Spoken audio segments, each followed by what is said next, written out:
It has been 262 days since Bo Levi Mitchell signed to be the Ticats franchise quarterback. And for the first time since that day, Bo will start a game at Tim Hortons Field. Vernon Adams, meanwhile, has been on a roll. He has passed for over 300 yards in 7 of his last 8 games with 20 touchdown passes during that stretch. With last week's loss, first place in the West just got a lot harder, but the Lions' pivot hasn't given up hope. Meanwhile, as we welcome you inside the CFL on TSN Studios, I haven't given up hope that one day I could spend a lot of time with 3 legends, Davis Sanchez, Matt Dunnigan Sanchez, the franchise, I love it. and Milt Stiegel. See, that's what he calls me off air, so there you go. I do call you that off air. Kate Burness is somewhere running a marathon. We got a marathon doubleheader coming up here, guys. 2 big games. Let us start with the man of the hour, Bo Levi Mitchell.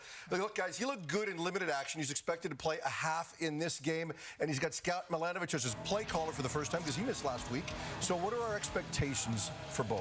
I can't believe what you in the open. 262 days he's been a Ticat. This is his first time at home starting in front of these fans in the donut box. Look, there's a lot of pressure on Bo in this game.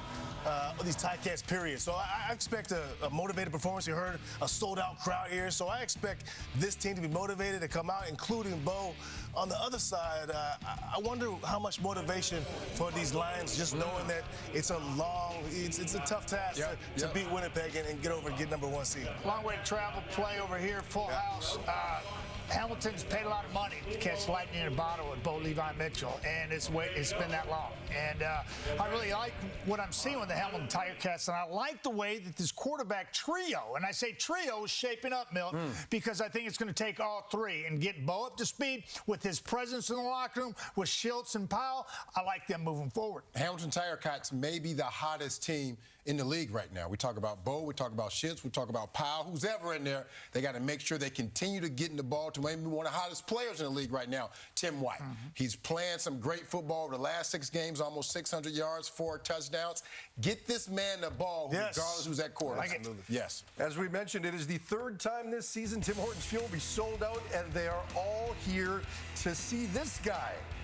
Yeah, look who's mugging for the camera. Shooter. What's that say? Most valuable That's panelist. a question, or is that a statement? Yeah, he is clearly not happy that he's not here hosting the panel. He wants everybody to see him. Far ahead. You're up. We'll get you to the stadium next.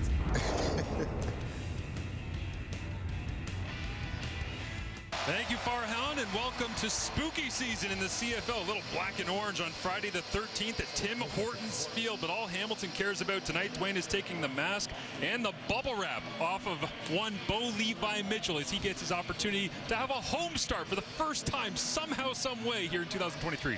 Yeah, and just in time, Bo coming off a limited performance, as you heard the panel talk about, but very successful one in the win over Saskatchewan. He plays here in a stadium in which he has the highest winning percentage of any Canadian Football League stadium. And of course, facing off against Vernon Adams, heartbreaking loss for the Lions last week, but VA enjoying a fantastic 2023 season.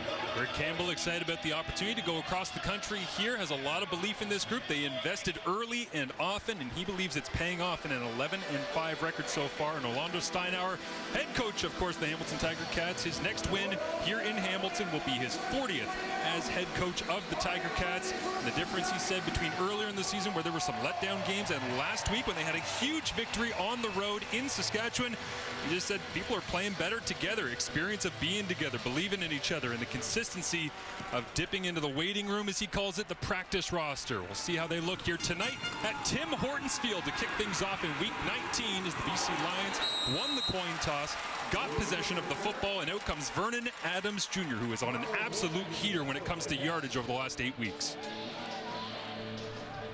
Again, hard to imagine that this is a guy who's bounced around the league as much as he has. When you look at the success that Vernon Adams has enjoyed here in 2023, a candidate for the league's most outstanding player award, very, very well deserved, and much credit goes to VA for his perseverance in that journey. Set a lot of goals for himself at the start of the season, so he just started to realize they could actually be a reality about a month ago. He looks for an inside handoff here, and it is the newcomer cutting back with a gain of about 5 yards on first down. Jaquan Hardy and the rest of this BC Lions starting offense.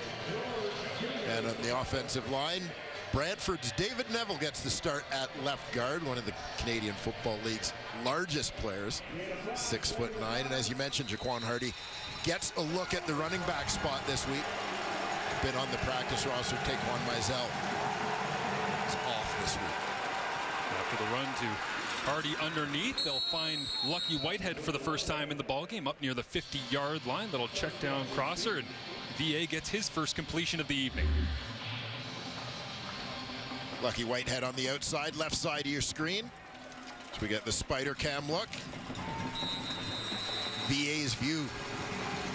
Easy shot there. Lucky sitting down in the middle of that open zone. Take the handoff this time to Hardy. Big blitz pick up by him. Looks over the top, and it is incomplete. At the last moment, ripped away. Looks like Kenneth George Jr. was the one that got his hand in that time on Hatcher. You'll see the crossing route this time, right to left on your screen. Break out there from Hatcher, just unable to hang on. Kenneth George continuing to play that halfback spot. He'd spent most of the season as the boundary corner in his first year in the Canadian Football League, but injuries on the back end led to him moving inside. Second and long here for the Lions. VA hit as he throws, gets it outside to Hatcher, makes a man miss. That'll move the sticks all the way down to the 35-yard line as the Lions offense finding its groove on the outside with Hatcher early. Keon Hatcher, BC's leading receiver this season, just continues to grow. Terrific chemistry between he and Vernon Adams. VA standing in there to take the hit from Simone Lawrence. Just the speed out there from Hatcher, and then making the defender miss after the catch.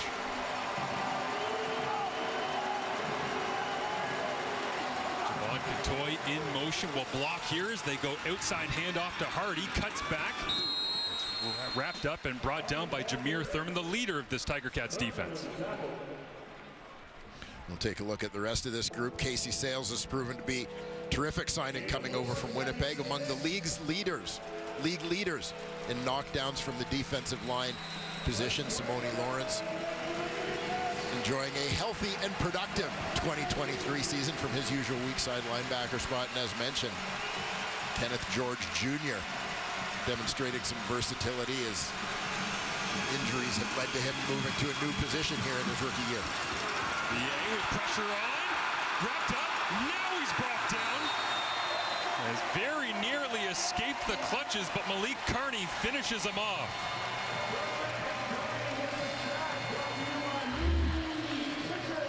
Watch for Malik Carney off the right side of your screen from his defensive end position. Carney had what I would call a good year last year, great year this year. Yep. Taking on a larger role in that Hamilton Tiger Cats defense. Very versatile defender. Jameer Thurman came flying through free, but Carney will get credit for it as a beautiful punt, this time from Stephen Flintoff. Rolls out at the 1-yard line. Bo Levi Mitchell gets his first opportunity to get a home start here at the Donut Box. He gets to start from his own 1-yard line, backed up in tough. We'll have more on him as we move throughout the evening. Underway in Hamilton.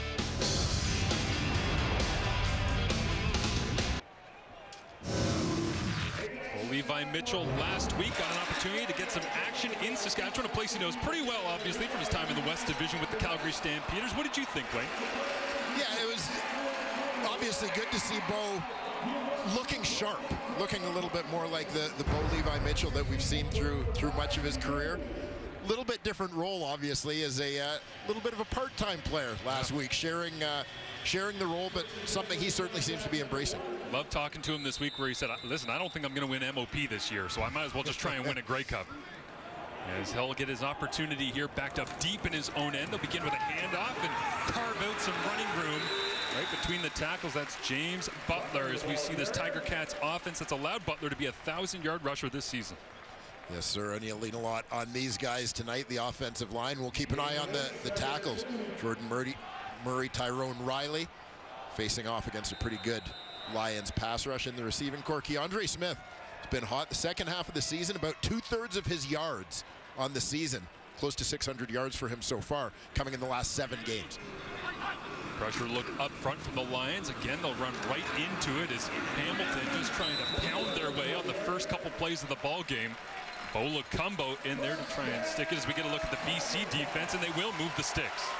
Yeah, we mentioned the pass rush, and can't do that without talking about Matthew Betts and his league-leading 16 sacks, but don't overlook Barron and Tehema as well, who have combined for 15. Ben Hladek has been just terrific in the middle, a testament to the depth that has been built in terms of the Canadian talent in this organization. On the back end, TJ Lee, the longest serving member of the BC Lions.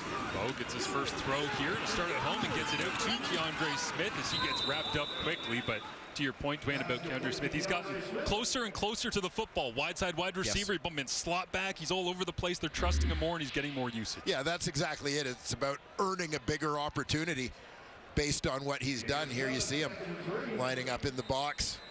Quick release, put the ball in his hands, and try to let him make some things happen. Easy completion drawn up that time by Scott Milanovic, handling offensive play calling responsibilities here in the building this evening for Bo Levi Mitchell.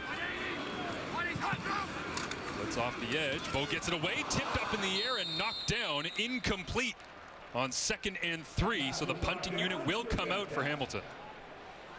Yeah, you're always a little limited offensively in this part of the field. As you see right on the end of the line, bottom right, Bola Combo showing blitz all the way. He's the free man here as they've got to protect the inside, leave the outside guy free.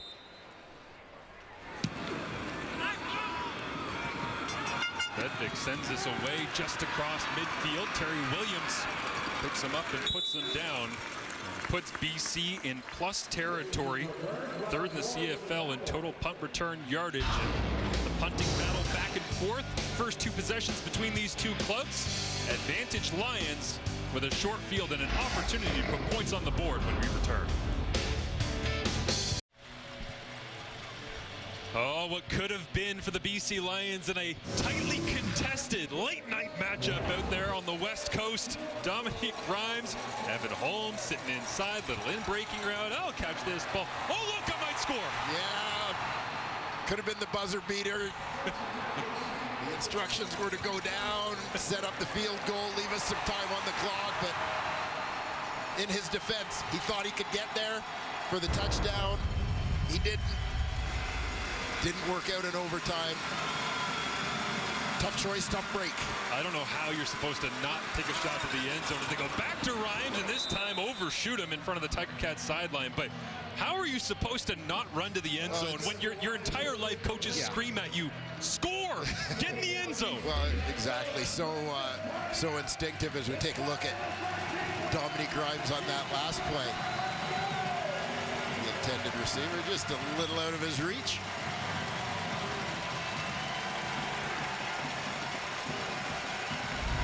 Sails it over the top. Rick Campbell looks on. Open for a 2nd and long conversion here. Extra pass protection from Javon Couture. Vernon gets hit, dances away from 2, can't get away from the 3rd. And once again, it takes everybody in that Tiger Cats front to finally get Vernon Adams Jr. down. Yeah, it looked like Casey Sales was the man who finally got to him. Sales lining up on the nose. Bit of an exotic front as you see Malik Carney moving around and dropping out of there. Sales just staying alive. 2-0 for the BC Lions offensively. They do that less than any team in the CFL, just 29% of the time. Now Tyler McAllister gets a touch, runs into his own man, and slows down his progress. Otherwise, he might have had an opportunity to break one there. Fraser Sopik was trying to throw a block, and wrong place, wrong time, but McAllister, electric as always. Yeah, making those first couple miss, and just when it looked like this one was about to pop for a big gain.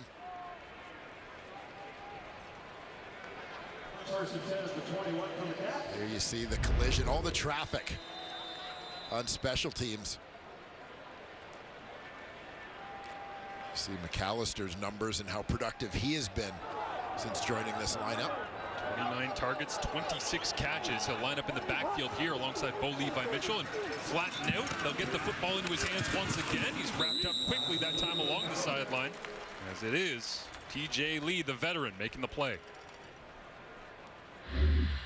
Just going to see McAllister shoot out to the flat. On the left, free release. High percentage play. Like a handoff for the quarterback.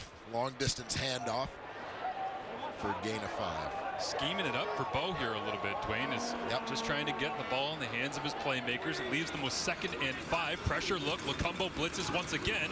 This time Bo over the top to Tim White. Off his hands, incomplete. Nearly had him as White has 9 catches of 30 yards or more. That's more than the rest of the starting receivers tonight for Hamilton combined. He is their big play threat. And we'll take a closer look at this one. McAllister lining up in the backfield, does a nice job on the blitz pickup. Looked like that one just got in tight on Tim White, like he misjudged that ball as it was coming in, didn't get the hands up until late. A big bit of a fading punt this time to his right. Gets a healthy Hamilton bounce. Terry Williams picks it up at his own 28-yard line. And it'll be a return of 8 yards on the play as Tim White, 17 yards per catch this season, 6 touchdowns, leads all receivers for the Hamilton Tiger Cats. This judges this one, and we remain scoreless midway through the first.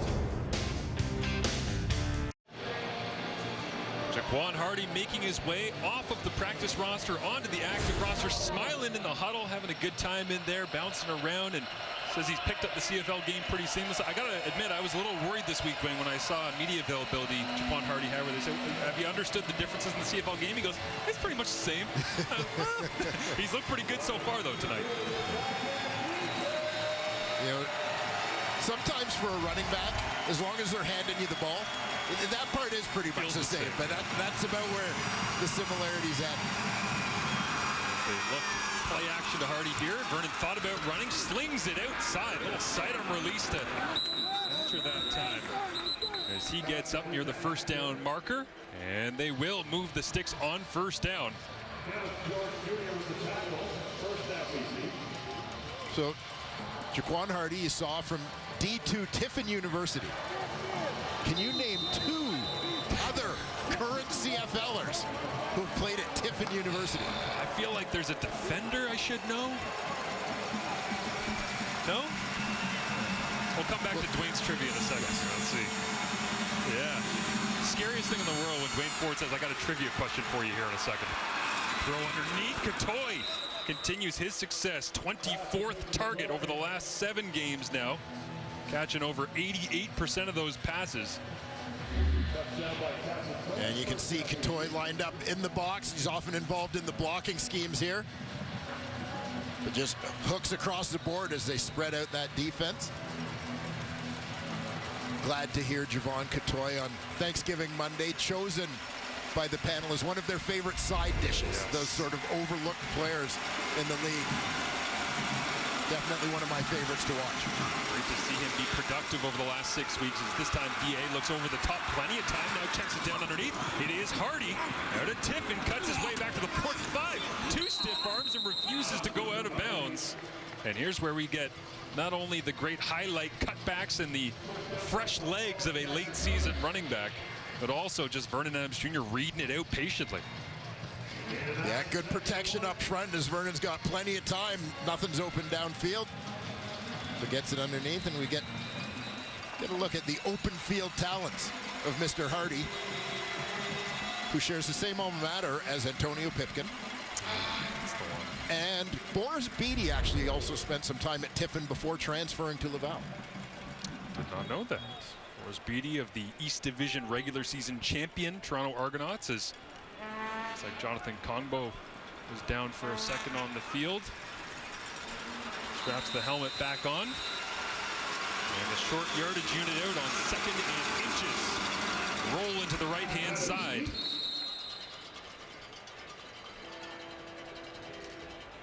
I'd follow Suk Chung too, piled up at the bottom of that. That's a pretty good strategy. DA handles that one seamlessly and check in Alexander Hollins. Get the sense that he is being pretty patient early on in this ball game, though. Vernon on the road was frustrated by the way that Winnipeg game ended last week, said it was on the offense. Could have put more points up in the second half and trying to carry some momentum this week as he'll go on a little pitch to the outside now for Hardy on 1st and 10. Once again, trying to cut his way back against the grain. And Hamilton's defense rallies to the football for a gain of just 2. Yeah, they do a pretty good job flattening this one out. You see Katoy getting in on that blocking scheme. Neville pulling around. But nice support from the secondary to shut that one down. Richard Leonard in on the tackle.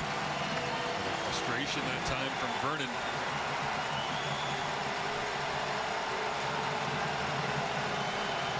As he sets Rhymes in motion, he'll empty out Hardy 3-by-3. Snap goes off the hands of Adams Jr. Now he has to roll away to his right. Pressure on from behind by Combo and Carney.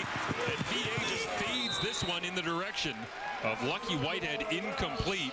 So a promising drive with good field position. And Vernon, after a 2-yard gain on a run, drops the snap here off to his right-hand side. Yeah, that one's just a bit outside coming back. Vernon did well to preserve the field position here for the Sean White field goal attempt. How about the hands on Chris Van Zyl on the sidelines down there? Big man can do it all. Hope to see him in uniform before long for the Tiger Cats as they sort out their playoff seeding over the next couple of weeks. Field goal attempt coming here from Sean White has been money throughout the season. Why would it change now? White knocks another through. Now 46 field goals made on the season. Second to only Rene Paredes of the Calgary Stampeders as BC takes the early 3-0 lead with 3 minutes left in the first.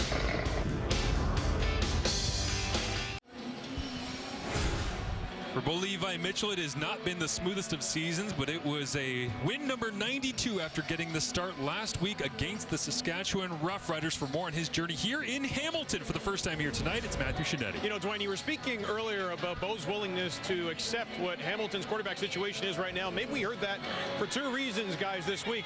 One thing, when Bo came in, the 2-time MOP, the 2-time Grey Cup champion, he said, I wanted to learn to listen, to accept the culture that Orlando Steinauer has built, and Simone Lawrence has built, and Tegra Laurent has built, and maybe then you saw it in Regina last week when it's 2nd and 10 in the second quarter, Matthew Schultz converts that 2nd and 10. There's Bo Levi Mitchell, and there's Taylor Powell celebrating that converted first down. And Orlando Steinauer actually showed the team that this week and said that's an example of teammates. And Marshall, you touched on it. He's not here to get stats, MOPs, passing records. He's here to win a Grey Cup, but he says that's down to Scott Milanovich, challenging him to be better. Guys? An interesting relationship evolving between Milanovich and Bo Levi Mitchell as he lines up on 1st and 10 against a 5-man rush. Lots of time. Bo looks over the top. Home run shot just beyond Tim White once again. Trying to open up the Cadillac that time and get him running. As Bo says, that one's on me, but barely missing for the 2nd time early on to Tim White. Watch for Tim White lined up out wide here. And, you know, it's a simple little thing, but I always like when teams, as you see the double move there from Tim White, line their wide guys up off the line of scrimmage so they can use the waggle, just because corners don't necessarily get a ton of reps covering the waggle, whereas halfbacks, your nickel guys do. As you see Scott Milanovich in the booth calling plays for Bo here on 2nd and long as he will go down, sacked. And it is David Bernard making the play, the other talented Canadian defensive end being used often by the BC Lions. Yes, sir, David Bernard. Lining up on the inside here.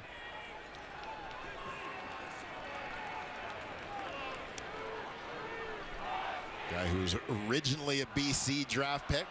Spent a year in Montreal in which he was the East's most outstanding Canadian before returning to the West Coast. 38th career sack for Menard. 30 of them with the BC Lions in his time in the Canadian Football League as Terry Williams gets turned around and thrown back. I call him the other just because Matthew Betts has been going wild so far this season. But that's their speed package, right? They get both those guys on the field, and they don't care that they're Canadian. They're some of their best pass rushers. Well, that's kind of been one of the mottos, quite frankly, for the BC Lions and building this team and filling out their lineup is they don't care that they're Canadian. They're just putting the best players on the field at any given time, getting more reps, more snaps, more starts out of Canadians than any team in the Canadian Football League. And when you look at some of the guys that have come and gone and the depth that they still possess, it's a remarkable job that Neil McAvoy and Rick Campbell have done in building this team. Vernon Adams Jr. hands it off inside. Hardy running hard right down the rail. Finally wrapped up and brought down. A good blocking up front that time, and Hardy hit the hole real quick. Yeah, you look at Hardy and he looks like a diminutive back, but this is a 225-pound guy, and I think he got a little bit of a sense for it on that run with the power he had running through tackles. Adams looks to his left. Didn't get the first or the second read. Now brought down. Third sack of the night already in the first quarter for a Hamilton Tiger Cats defense that ranks 8th in the CFL, bringing down opposing passers just 6.5% of their dropbacks. And once again, you're seeing Casey Sales, 44, lining up on the nose. He and Mo Diallo on the inside. A straight bull rush collapsing that pocket. Doing that to Michael Couture as well. Standout center, big free agency addition out of Winnipeg. Another great Canadian on this BC Lions roster, but Sales got the best of him there. Now VA looks to his left. Vertical route, sends it into a zone, and very nearly completed. Knocked away at the last second. Richard Leonard made the play. Vernon Adams threads the needle on this one as we take a look at the one receiver furthest to the outside here. Keon Hatcher. Watch how tight this window is. Kind of 5 black shirts in the area to that one white jersey. Puts it on him, but Leonard closing quickly enough to disrupt that. Sack and incompletion, and now a shank. And a pile of laundry out here as Flintoff sends that one out of bounds, well outside the restricted area.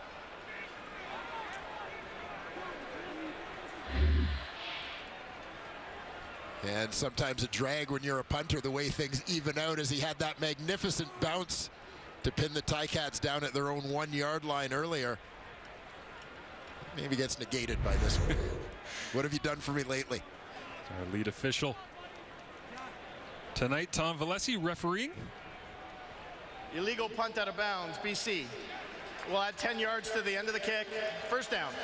Nothing worse than anybody who stood up on a tee box, swings through it, and the body language immediately is just spinning out of your tee swing because you realize, yeah, that's going nowhere. Yeah, tough one when punting from this part of the field is all about the gain in field position, and your net ends up to be not much. Last play of the first quarter here for a Hamilton Tiger Cats team that has struggled in first quarters this season. Down just 3-0 right now as a push at the point of attack for James Butler won't go anywhere. And that's how the first quarter will end. Hamilton on the season, just 44 points scored. They don't add to that. They don't go backwards much either. A league worst -59 in scoring differential in first quarters. Down just 3 with the football and an opportunity with Bo Levi Mitchell in his first home start when we return. Your numbers after 1 quarter of play here. The only one that matters, 3-0 BC over Hamilton, because this is an interesting situation. Working Bo Levi Mitchell back into the lineup. Scott Milanovich here in the house calling plays for him. You don't want to be too conservative, but you want to get him right before the playoffs, Dwayne. And at this point in the season, they really are trying to make life easy for Bo to make sure he's good when it matters most. Yeah, and it's been kind of neat to see because it was fairly obvious to ask the question and hear the answer of what Scott Milanovich's presence meant to Taylor Powell, a young quarterback, first-year guy, to have Milanovich's knowledge, experience, presence in that quarterback room. But to know that he basically has the same impact on a veteran, highly successful veteran in Bo Levi Mitchell, I think speaks volumes about what Scott Milanovic has done here. The way that Bo described it to us this week was that he's marrying Scott Milanovic's discipline with his own creative freedom that he's instinctually built in the CFL throughout his decade-plus career. It's an interesting kind of tandem of concepts. They're trying to find the right balance here in Hamilton as they play second and long. This will be intercepted. Josh Woods to start the second quarter. It's number 2 for 6.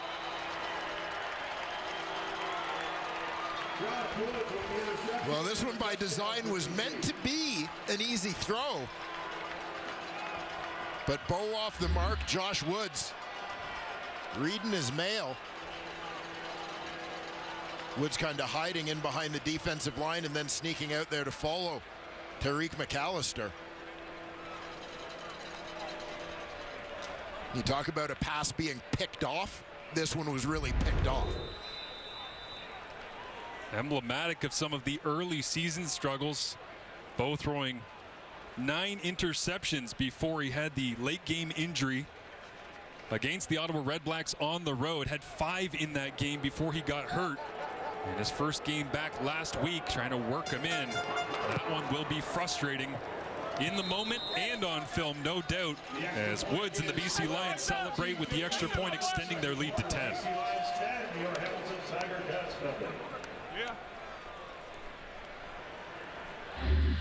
You take a look at this one, you're going to see McAllister, the running back, is releasing out to the flat. Watch Josh Woods tucked in here. Bo can obviously see him at the snap, but I think he loses him in traffic and doesn't see that he's in position to follow McAllister, that he's hidden a little bit. When you look at the angle between he and Bo, he's hidden by that offensive line. Sneaks out, gets underneath the throw easily, and nothing but open turf in front of him. You see the reaction. Bo knows immediately that one's on me, tells McAllister. And everybody here at Tim Hortons Field, I think, saw it the same way. As on fan appreciation night, Bo wants to get back on the field as quickly as possible and try and work his way through that one.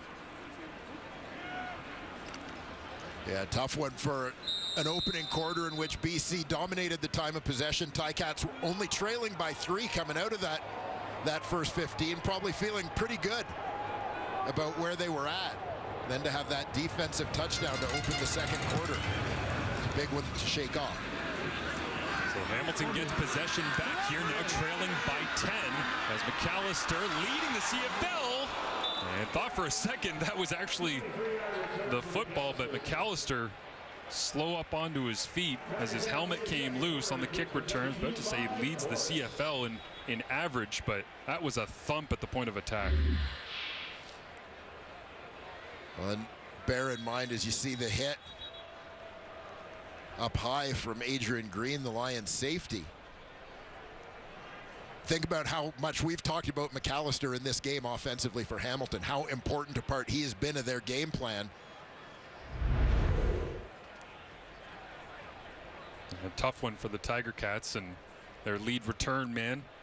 And we'll step away while they give him some attention.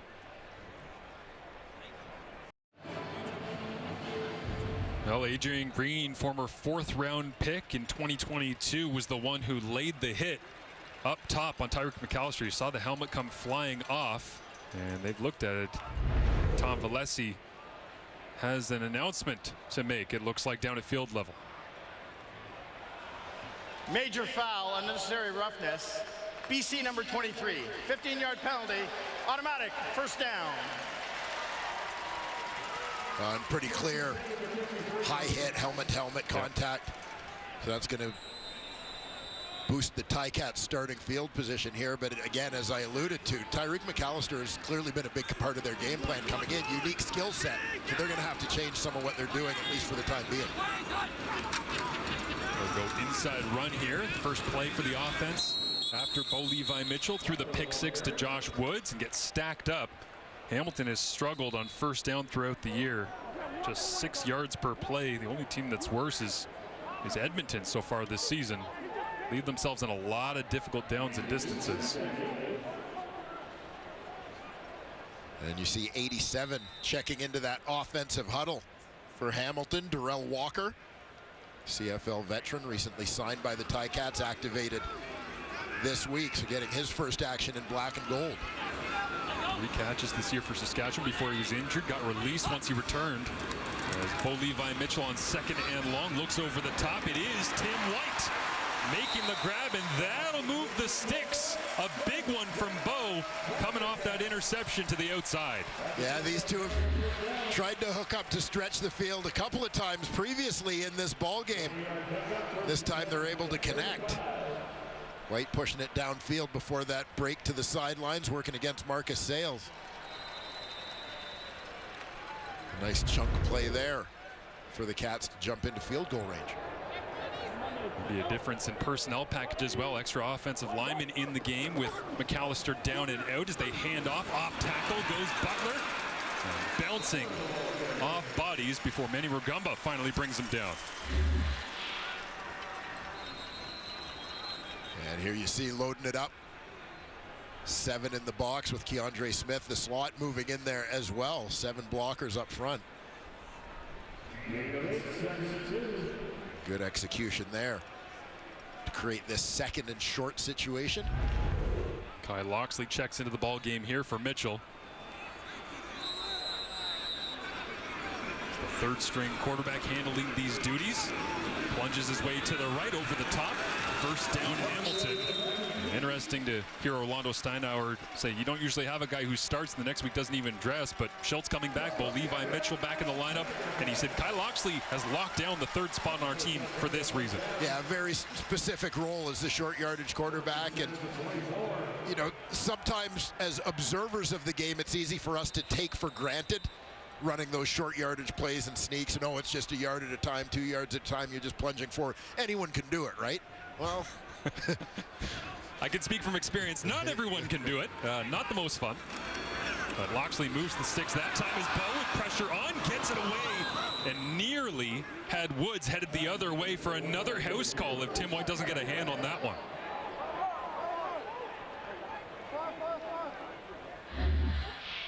Sione Tehema coming from the edge, the bookend to Betts.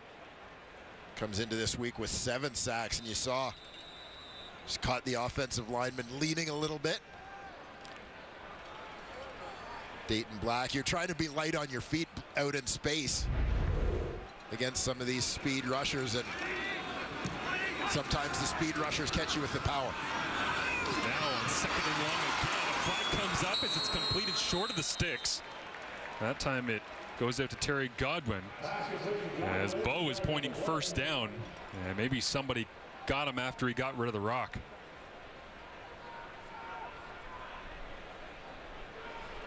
Major foul, roughing the passer. BC number 47. Half the distance to the goal. Automatic first down. Sione Tehema, I think Dwayne was feeling himself a little bit after the big pass rush on Dayton Black last snap. And you see right on that very right edge of your screen, bottom right corner, is Tehema. Ducks under Tyrone Riley.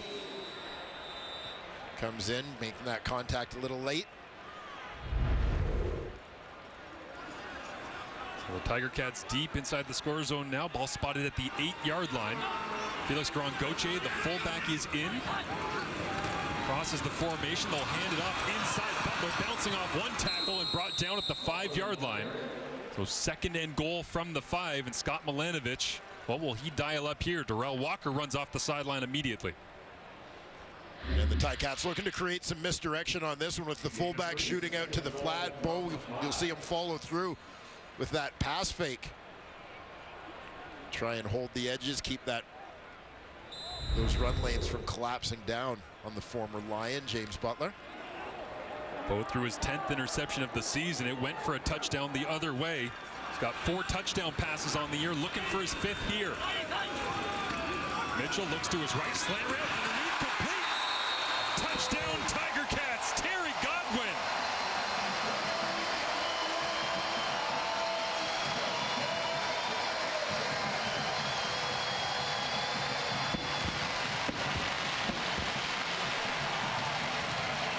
Get a couple of unders here coming from the right side. You'll see Keandre Smith clears it out first, coming right to left on your screen, and then you'll see Godwin come in behind him. Quick hitter there. Mitchell to Godwin. Ticats are on the board. Godwin's 6th touchdown of the season. That ties him with Tim White for the team lead. As those are the two they've had to lean on throughout the year. Hamilton, league worst point after percentage of just 82%. And Mark Leggio steps up and knocks this one through. A major for Bo in his first home start in black and gold. Answer to the trivia question, it went to Terry Godwin. 10-7 Lions.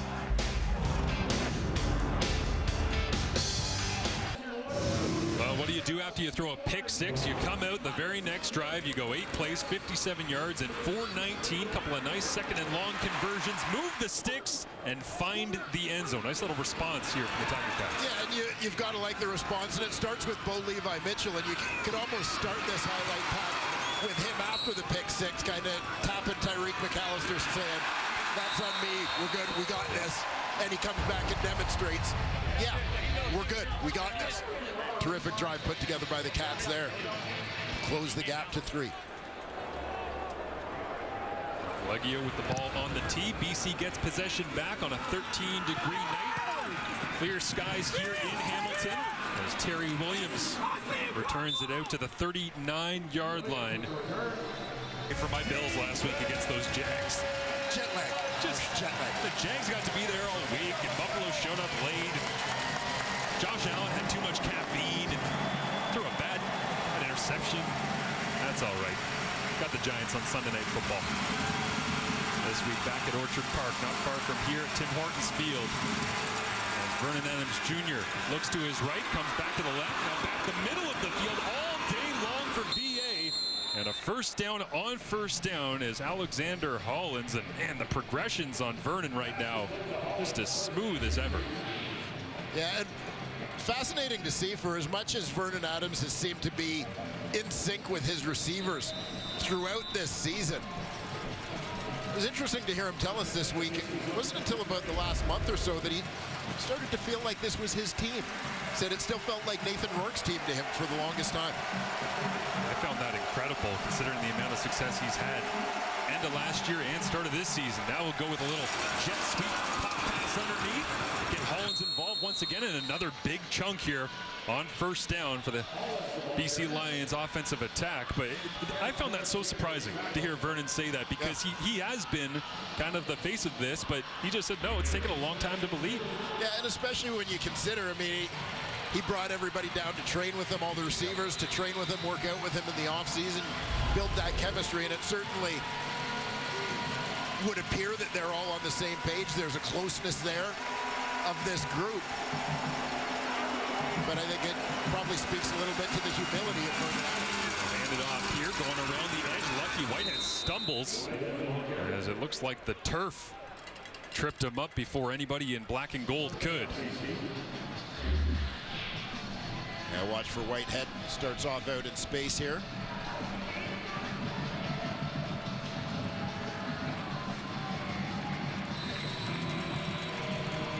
Just as he tried to make that sharp cut, he was never able to regain his footing. Hardy lines up alongside VA in the backfield with a fresh set of downs. 4-man rush. Vernon pumps. Now he'll flip it off. Little screen underneath to Hardy. Gets 5, 10, and rolls his way up for a gain of about 14 yards on first down. The Lions offense continues to control the tempo of this second quarter. Yeah, and it seems like the Ticat rush is heavy to the left, meaning that there's plenty of open spaces you see for Hardy when he first catches that ball. It's just kind of him and Suk Chung in the open road. 4 carries, 2 catches now, and they'll give a 5th carry to Hardy. Bounces, jump cuts, and gets caught up. Chris Edwards comes in from behind alongside Casey Sales. And once again, reminding me of Toronto Argonauts a couple weeks ago. Corey Mace said they like to tackle by population. Well, down here in Hamilton, they're trying to do the same thing tonight. Yeah, pretty good strategy for any defense, including Mark Washington's group, former Lions defensive coordinator, former Lions DB. No gloves tonight for Mark. Usually the gloves on the sideline, especially night game where the white gloves, everybody can see your hands, get the signals in. Mixing it up.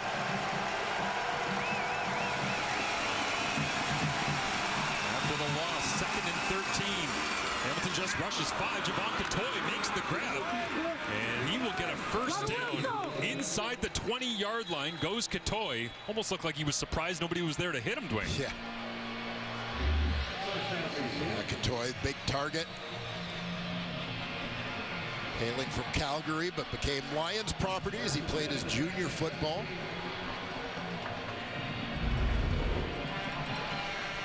BC Conference. Former Langley Ram. Playbook wide open here for the Lions offense. Quick snap, VA pumps, looks for the home run shot over the top, fading into the back of the end zone, incomplete. It was Hollins matched up one-on-one with Richard Leonard, who wants to have a conversation. Yeah, you can see Leonard had terrific position on this all the way. You're looking at the one matchup out wide, closest to the sideline on this play, and Hollins is just going down the rail. Richard Leonard off the double move does a good job staying in front of him, not letting him get over the top as Hollins has to turn DB at the end to ensure that Leonard can't pick that one off. Takes away what would have been the 4th interception of the season for Richard Leonard. They'll line up out wide this time against Lucky Whitehead at the top of your screen. Vernon with the blitz on. Protected outside, nice grab. Hollins somehow snatched it away. That's the timing and comfort that VA was telling us about between Hollins, Hatcher, and himself. And starting at the line of scrimmage, watch Hardy doing a nice job stepping up to pick up the blitzing Jameer Thurman, and Hollins with the diving stab. That one, that's a beauty. 3 of the 6 1,000-yard receivers in the CFL right now are in this game here tonight. Tim White already getting a couple of targets, making some plays. And Hollins and Hatcher involved in the fray as well, as there's an injured Hamilton Tiger Cat. And it is Richard Leonard down on the field getting looked at, and he was well away from the play that time as the throw went to Hollins. Well, this Ticat secondary has battled injuries so much through this season. Starters Tunde Adeleke and Javian Elliott currently on the 6-game injured list. Richard Leonard is the veteran guy back there. Stavro Katsantonis, 3rd-year man. Had a handful of starts coming into this year. He's been playing like a vet, that's for sure. That athletic therapist Claire Toffelmeyer takes a look, and good to see Richard Leonard back onto his feet and heading to the sideline. But yeah, I mean, we did a game here, I believe, against Montreal earlier this season where they had so many injuries. They were almost out of bodies to play defensive back, as Leonard at the top of the screen there. Yeah, out on the corner. You just cringe a little bit when you see a guy go down so far from contact, but this one didn't look too serious. We'll keep an eye on that. Tiger Cats move pieces around on the back end. Meanwhile, BC looking to throw, fade into the back of the end zone. Rhymes back for 6. And Dominique is dancing in Hamilton.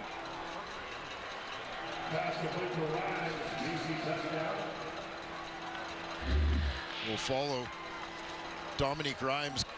And it comes wide in his motion and then circles into the end zone. Vernon Adams just lays it up there.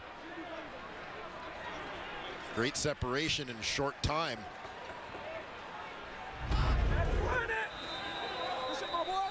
Hey, make sure you donate. Raw Hope Foundation. World Vision 200. More coming.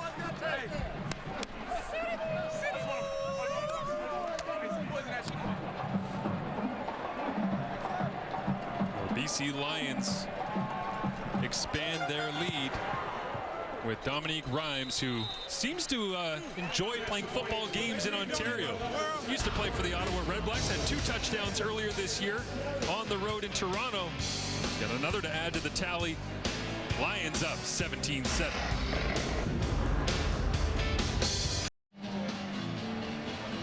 There's Dominique Rhymes, the man of the moment.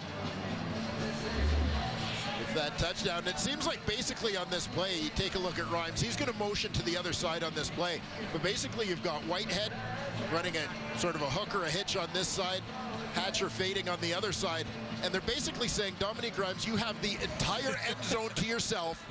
Get open. Do something fun, Dominique. Yeah, like nobody else is really using all of this turf. It's all yours. Use as much space as you need to get open, and it's the only place Vernon Adams is looking.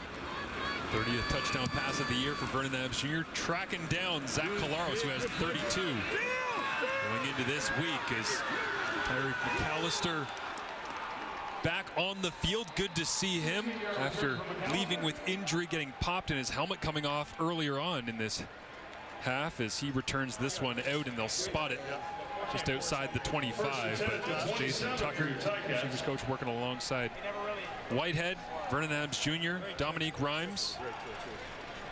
Now Tuck would have fit right in this receiver. Where would he have played in this lineup? Well, wherever he wants, quite frankly, when you look back at the career of Jason Tucker. Some great years in Edmonton. He and Ed Hervey now in the Ticats front office. Part of some great receiving units out there.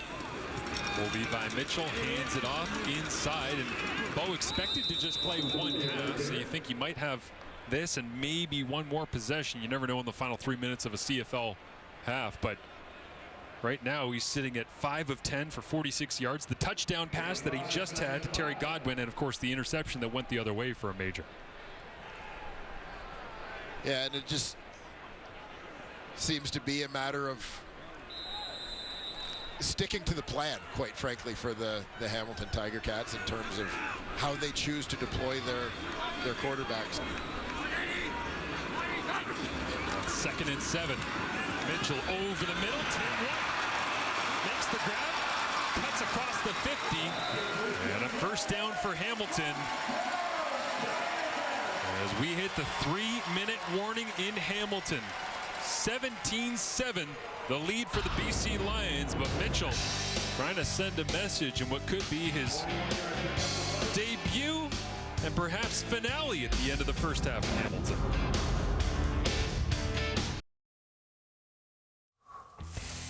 When we come back, both offenses are starting to heat up. We'll tell you about it. We've also got Milt trying to bait Ches into some one-on-ones in studio. Not sure if we'll have highlights. And Kate training for her marathon. We'll tell you all about that as well when we come back at the half. Easy money. I always wonder what they do when they're watching games back there, you know, commercial breaks and stuff, just working releases on each other. And lots of room back there in the studio to run routes, too. Oh, for sure. Levi Mitchell, fresh set of downs, 1st and 10. Quick screen goes out to Terry Godwin. And that'll go for a gain of just 3. He's not just getting sacks tonight. There's David Menard flying out and making a play on the sideline. Yeah, David Menard, former U Sports Rookie of the Year. Terrific career with the Montreal Carabins. That success continuing to transfer to his time here in the Canadian Football League. Stays on the field here on, once again, 2nd and long for this Hamilton Tiger Cats offense. Had more attempts of 2nd and 7 plus this season than anybody. 222 coming in. It's been tough living on first down as Bo stands in, now checks it down. Oh, Keandre Smith took that one away, as it looked like it might have been intercepted if it would have hung out the wrong direction, and Keandre might have just saved Bo from another one. Yeah, you'll see the defender come up on the outside, watching the left side of your screen here. Smith bouncing back to the outside. Mike Jones coming up thinking he was going to have a shot at a pick. He's playing the ball, not playing the receiver. Sticky hands of Keandre Smith on display as Bo on 1st and 10 completes it for now. And they say they'll spot the football up at the 40-yard line of the Lions. Quick whistle. Was it a completion? Was it a fumble ripped out afterwards? It was Godwin was the target. And an injured Lion. Yeah, Godwin from outside. Working underneath here. Let's see when that ball popped out. I think the Lions may have a case as they were lobbying for the challenge flag. quick whistle on this one, but I think the ball's out before his knee hits him. And the cruelty of the moment is Thibaut Debye, who got on top of the football, is also the injured BC Lion.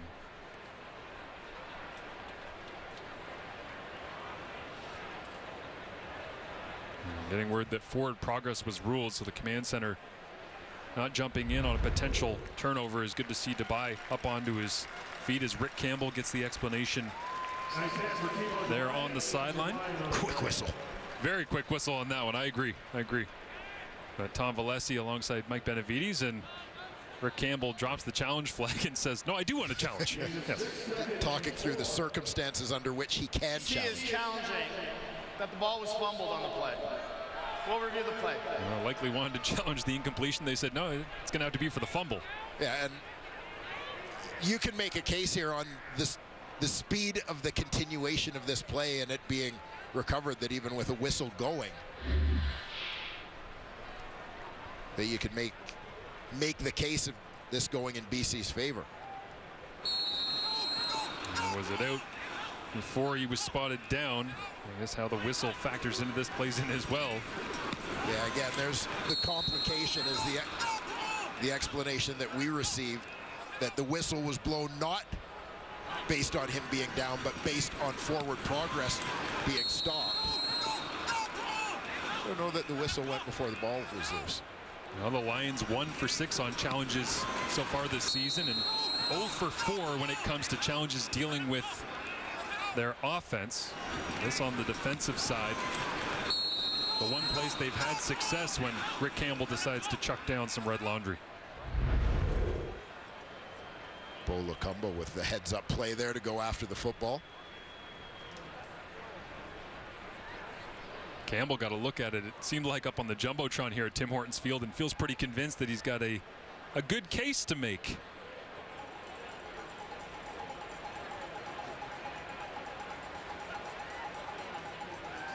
As Tom Valesi has the call from the command center. After review by the command center, the ruling on the field stands. BC will be charged a timeout.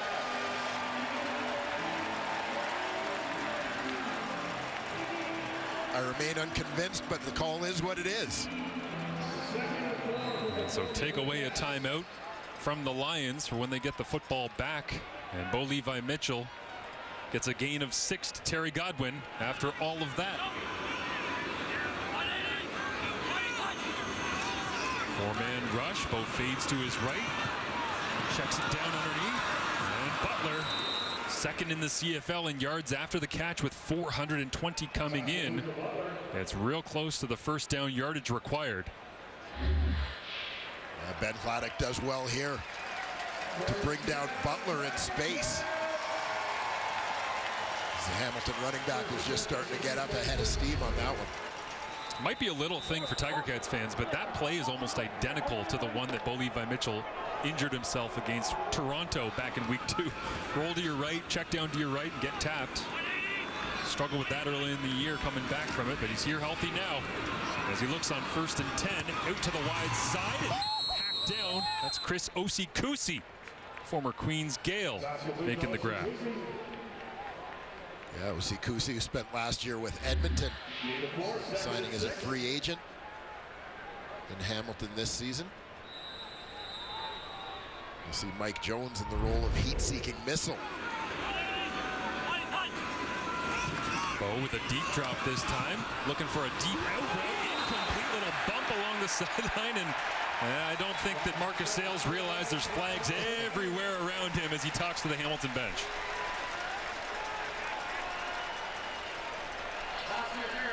BC number 14, spot of the foul, automatic, first down. Well, kind of a funny scene at the end of this play, as you'll see, he bodies White, so he can't complete his route, can't sort of tail off towards the corner to get to where the ball is. Sales making contact there, but you'll see the Lions DB kind of celebrating on the sideline as 2 flags were being thrown behind his back. Unconvincing as a salesman, you might say. Bo looks over the top, fade ball, Tim White over the shoulder, touchdown Mitchell has in his home debut. It's one to remember.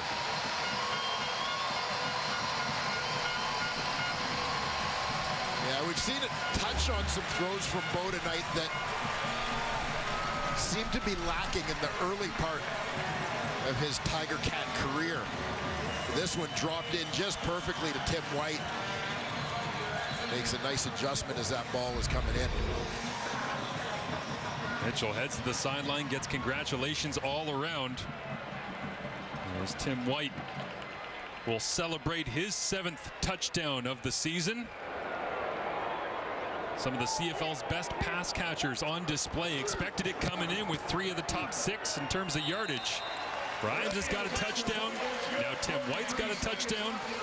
And for Bo Levi Mitchell, nice little way to end off a half that at some point after the pick 6 looked like it might be in peril here, Dwayne. Yeah, but he's recovered well, and that is the poise that a veteran brings to the table. Once again, you'll see the tail end of this. White with the over-the-shoulder grab. On an old Calgary favorite as well, that slot fade deep into the end zone. How many times we see Marquay McDaniel make catches like that over the shoulder, tracking it for Bo Levi in his former life in red and white. He and Tim White continuing to build a terrific relationship here in Steeltown. Bo Levi Mitchell began this game 3 of 8, 9 straight completions to round things out. And unsurprising if you followed Hamilton Tiger Cats football this season that Carthel Flowers Lloyd would be trying to pump up the crowd here. He's got 28 special teams tackles on the year. 9 more than second place in the league. It's a good return from BC. 37 seconds remaining. Good field position for Vernon Adams Jr. as we head down to Matthew Shinetti at field level. As Vernon Adams Jr. prepares for this drive right on the 55-yard line, I remember him in 2018 during Ticats training camp, lining up as a receiver. Remember, much of Vernon Adams' career before leading the league now in passing has been very much, you could call it a bargaining chip, whether it was BC to Montreal to Saskatchewan to here in Hamilton. He said, I wanted to be here. I was willing to do anything to stay here, but I'm mindful. I'm keeping my feet where they are. Rick Campbell told me that's what's been the success of VA this year, buying into the mindfulness. And right now, he's staying where his feet are and not worrying about anything else, guys. And we'll see where the feet go here. Matthew, thank you. He shuffles them forward in the pocket, zips it outside to Hardy, room to run. Well into Hamilton territory, and see how close they can get, how aggressive they stay, as Vernon Adams Jr. has been fantastic this season. It seems like forever ago in 2018, he was just running around as a 5th-string quarterback in Hamilton and trying to find his way, and he ends up being one of the true stars in the CFL this year. Yes, basically squeezed out of Hamilton by one Johnny Manziel. Dane Evans, interestingly enough, had a little role to play in that as well, right? That training camp was Jeremiah, Dane, Bryant Moniz, Vernon Adams Jr., Johnny Manziel. Man, that was a busy room with Jim Jones and those guys. This checks down underneath, but certainly found his home in BC. And as we talk about response by the Hamilton Tiger Cats to a little bit of first half adversity, how about the Lions with a great bounce back here in the final minute of the half after the Hamilton touchdown, marching themselves right into Sean White field goal range. Jordan McSimic dialing it up as flags come up outside the Lucky Whitehead. Get down! As he gets down inside the 20-yard. They coached it up this week, Dwayne. We all heard it.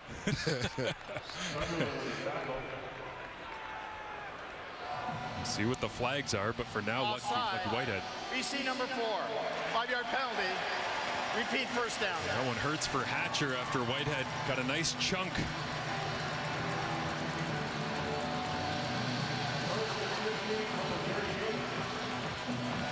Yeah, no doubt there is a hyper awareness to clock management late in the half, late in the game, etc. this week for the Lions. You do wonder sometimes the failures in season teach you things you need to focus on more. I mean, playoff football is all about situations. 3-minute drill, hurry up offense, field position, clock. First down. And they're picking up the offside penalty against Hatcher, so it will be a nice chunk for the BC Lions offense inside the 20. Well, a great opportunity here. I talked about the field goal range moments ago. But the Lions have an opportunity to think bigger. And offensive line coach Kelly Bates is on the field screaming right now at Vernon Adams Jr. to get on the football and snap it. He wanted to make sure they could take care of it right away. Jared Davis looking for an explanation. Orlando Steinauer as well. Changes things here at the end of the half. Maybe the aggression level that Adams Jr. and the Lions offense goes with. As the Lions called timeout to get themselves organized after confirmation of the completion and the picking up of the flag. A great opportunity here for BC, but an opportunity to talk a little more about that, the Vernon Adams journey. I mean, I go back to the start of his career where he's on BC's neg list. And to put in perspective, traded to Montreal for a first-round pick. Somewhat unheard of for a neg list player to pay that price. Well, Vernon digs in on 1st and 10. Fades it up into the end zone. Pushing off Dominique Rhymes. And will they call it against Rhymes for creating some space? As Nick Cross is down as well in coverage. BC number 19. 10-yard penalty. Repeat first down. He's lined up. Rhymes out wide. Nick Cross. Kind of a swing hybrid guy for Hamilton, one of their top special teamers. In at the field corner spot as they deal with some injuries on the back end. Watch him grab that right knee immediately as he goes to the turf. It's a tenuous situation in the secondary. Gets even a little bit tougher for the Ticats. Some injuries in his time at UBC, but still drafted 1st round, 9th overall back in 2021. Yeah, fantastic U Sports career. Started at the University of Regina before transferring to UBC. Think about some of the defensive guys just in this game from the Thunderbirds program, and Cross, Katsantonis, Ben Hladek. Pat Tracy's certainly done a fantastic job with that program, and always a great conversation with everybody out there at UBC, being able to talk through the players they've been able to create that make it here in the league. As you see Tunde Adeleke on the sideline on crutches as well. And you mentioned Pat Tracy, longtime assistant coach at the University of Guelph before making his way west. Has put a ton of guys in the Canadian Football League as defensive players, including Winnipeg Blue Bombers head coach Mike O'Shea. Yes, yeah, great point. Spent some time at Queens as well, as you see at the half coming up. Farhan Davis, Matt Dunnigan, and Milt. We'll get an update on how the one-on-ones have been going back in studio between our resident DB and receiver, and as the drizzle starts to fall a little bit here in Hamilton. Milt Stiegel, even at his advanced age, is always he's always up for a race. Milt still has great faith. Wouldn't you be if you were speed. Milt? Yeah. I think Milt should run in like the Senior Olympics or whatever they call it. The Masters games. Jaguar Davis looks like he's asking for the cart back to the sideline there. So with 5 seconds remaining here in the first half of a really entertaining back and forth ball game, the challenge slowed things down a minute ago as Hamilton wasn't sure whether or not they had a completion or a fumble, and then this tough situation for Nick Cross.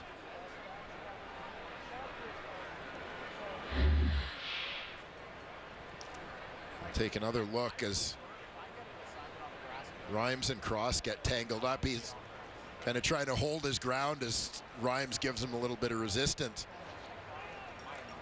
As we said, grabbed his knee immediately when he went down. It's just clearly catching a cleat in the turf and tweaking something there.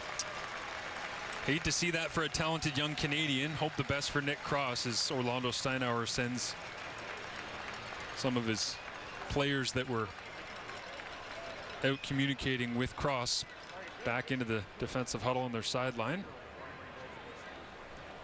As Dominique Rhymes watches on.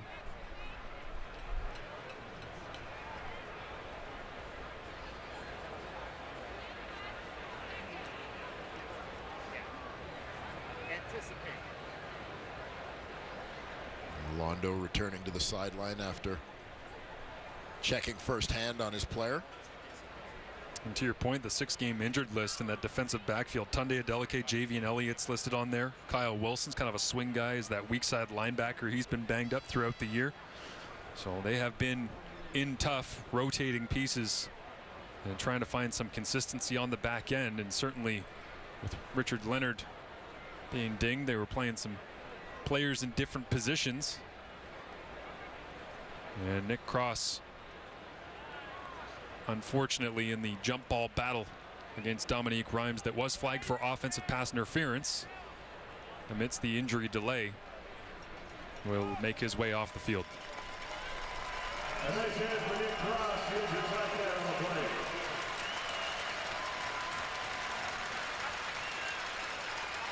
again, another guy who's such an important part of the Ticats special teams, and you know, no doubt for him, some of the frustration in this moment is getting an opportunity to get some snaps on defense. Yeah. And having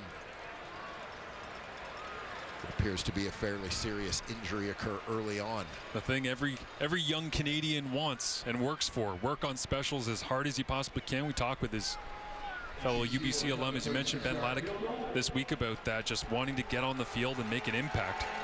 So wish the best for Nick Cross as Sean White lines this one up from 36 yards away. Snap down, hold good. And the kick is through the uprights to end the first half, increasing to a 6-point BC Lions advantage here. And a matchup of the Cats on a Friday night in the Hammer. It was a successful debut for Bo Levi and Mitchell, despite having the pick 6 earlier on. As we get to hear from Matthew Shinetti, field level with Dominique Rhymes. Dominique, a little birdie told me that you and Josh Woods are roommates, and you both have a touchdown tonight. You guys ever talk about that the night before a game? No, not really, but he always hanging out with the receiver, so, I mean, to see him. He's got good hands. Yeah, he got good hands. He hang around with the right group, but we're just trying to have fun, man, play BC football, you know, make sure we coming out competing every play. To that point, competing after last week, and I know it was a disappointing loss for the team. What did you think of the offense in that first half? We got to finish more. I feel like we could get more points, finish drive, but, you know, that's the name of the game, man. When you play on a good team like Hamilton, you know, it's going to be a battle, so we just got to keep fighting. We've been talking about Vernon Adams going through his progressions. How have you seen him evolve as the season's gone on, as we get closer to the playoffs? Oh, man, he's a complete quarterback, man. You see him just hit everybody. You know, everybody touches the ball. That's just because he's making his reads, and, you know, Coach Jordan giving him a good game plan, so he's been executing well. Thanks for this. Thank you. Well, Farhan, the two biggest questions for the Ticats going into the second half is, what is their secondary going to look like, and how much longer, if at all, will Bo Levi Mitchell play? Thank you very much, Matthew. And we were told before the game that the expectation, at least at this point, was that Bo Levi Mitchell would play the first half. So we expect Matthew Shills to play in the second half. He'll bring a bit of a different dimension with his legs. But, Milt, let's start with you. What did you like from Bo, who finished that second quarter on a bit of a roll? Before we go here, didn't Matt just tell us what's the biggest things are in the second half? Tell Matt, our job on the panel here is to decide what happens and what the biggest stories in the second half. Not yours. So anyway, continue. Yeah, that sign before the game. He's feeling himself MVP panelist, Matt, he's feeling himself a little bit. Yeah. And he wants your job right there. You know that. Yeah, absolutely. You know he wants to lead it. So, but you talk about Bo, and you talked about the good finish, but it early on it was a struggle. Their first 4 possessions, punt, pick 6.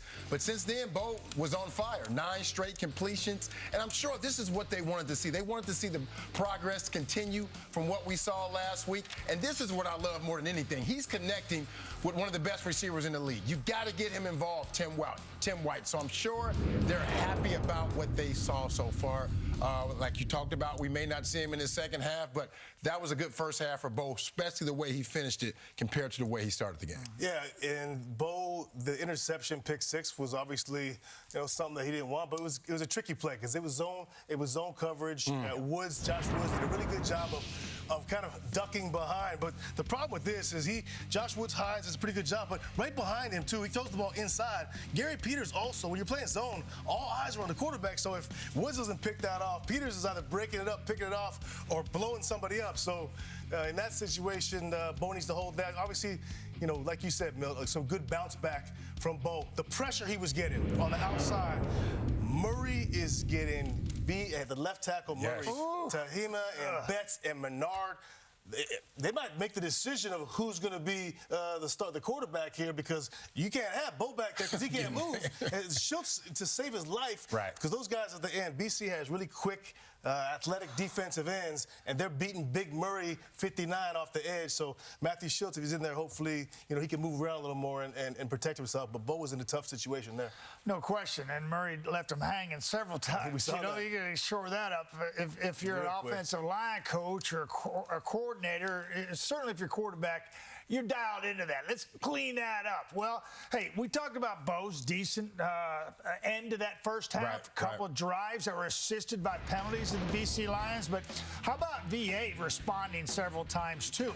Here he finds Hardy, out of the backfield, moving the sticks. Got to love that. And then it's here Katoy sitting down in zone, so he's reading it out very nicely. And then this second down conversion here to Hollins. Ridiculous catch right there. Looked like Kenny Lawler right there. And then here, this is too easy. Pressure off the edge, read it out, take the hole, and capitalize. And that play he was outstanding. 9 plays, 66 yards, a little over 5 minutes. And don't forget to close that half. You heard Rhymes talk about we need to score points there. VA put points on the board in a response drive once again, put 3 up right before the half. I like what I see in VA on the road. Yeah, both teams responding well to the other team's scores. The Lions also gave up those 3 sacks in the first quarter. They made some adjustments there. We'll see what it looks like after halftime. Now, coming up after the break, we will preview Game 2 of our doubleheader. It is Saskatchewan in Calgary. Both teams with plenty to play for.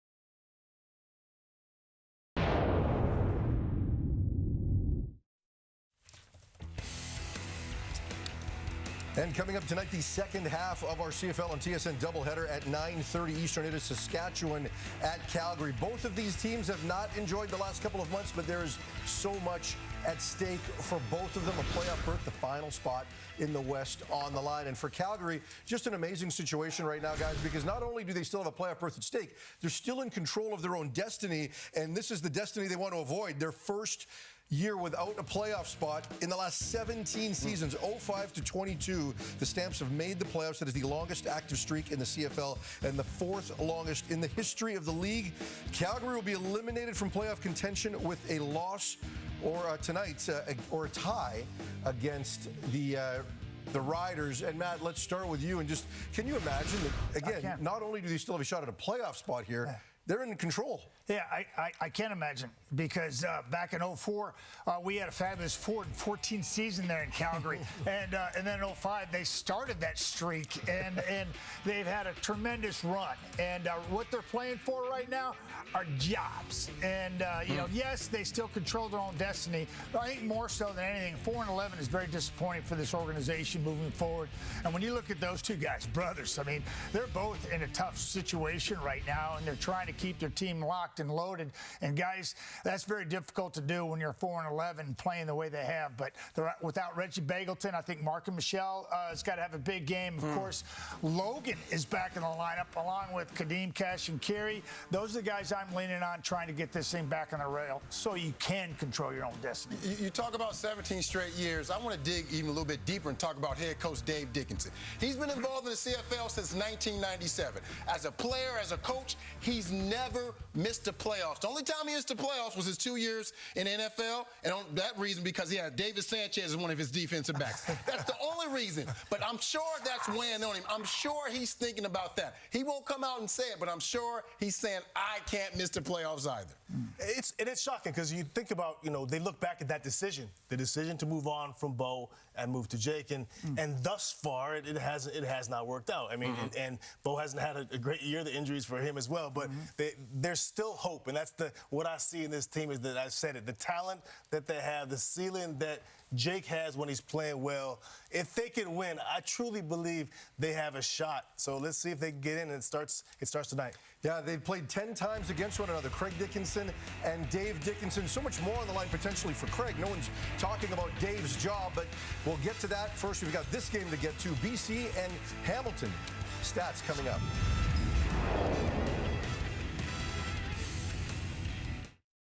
All right, Davis, the Ticats managed to close the gap a little bit there in that second quarter. What do you like?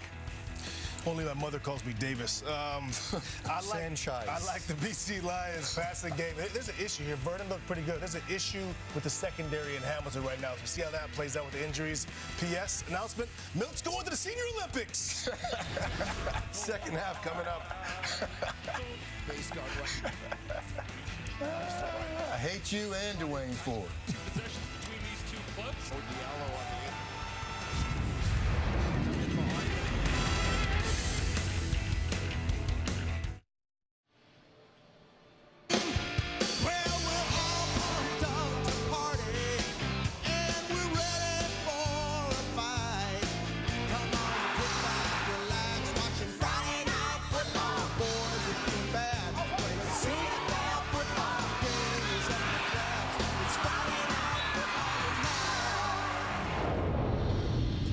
The Tiger Cats trail by 6 as we get set to start the second half. They want to get back into it. They should target this guy plenty in the second half. Here's Tim White with Matthew Shinetti.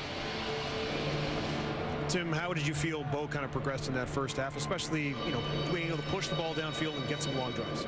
Yeah, I thought it was good work. I thought we started off a little slow, and then we started picking the pace up a little bit. So we're right where we want to be right now. We know there's a quarterback plan at this point. Does that disrupt what the receivers are trying to do if you have to go from Bo to Matthew Schultz? Not really. We're ready for whatever. I think we're excited for whoever's back there. So we have trust in our quarterbacks, and we're just ready to go. Thanks, Tim. Thank you. 120 total targets now with the 6 he has this evening for Tim White. 120 targets in the CFL season and climbing, by the way. And yeah, it doesn't matter what quarterback is in the ball game. He will be getting some attention from both his quarterback and, the defense as the rain falls here at Tim Hortons Field to kick things off in the second half. Front end of the Friday Night Football doubleheader as Tyreek McAllister brings it out across the 40 with a flag out at the end of the play.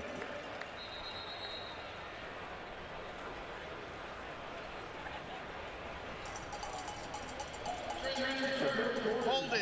Hamilton, number 93. 10-yard penalty. First down. And Bo Levi Mitchell making his way off the sidelines as we get a look at his first half of action. And one glaring error for Bo on that interception, but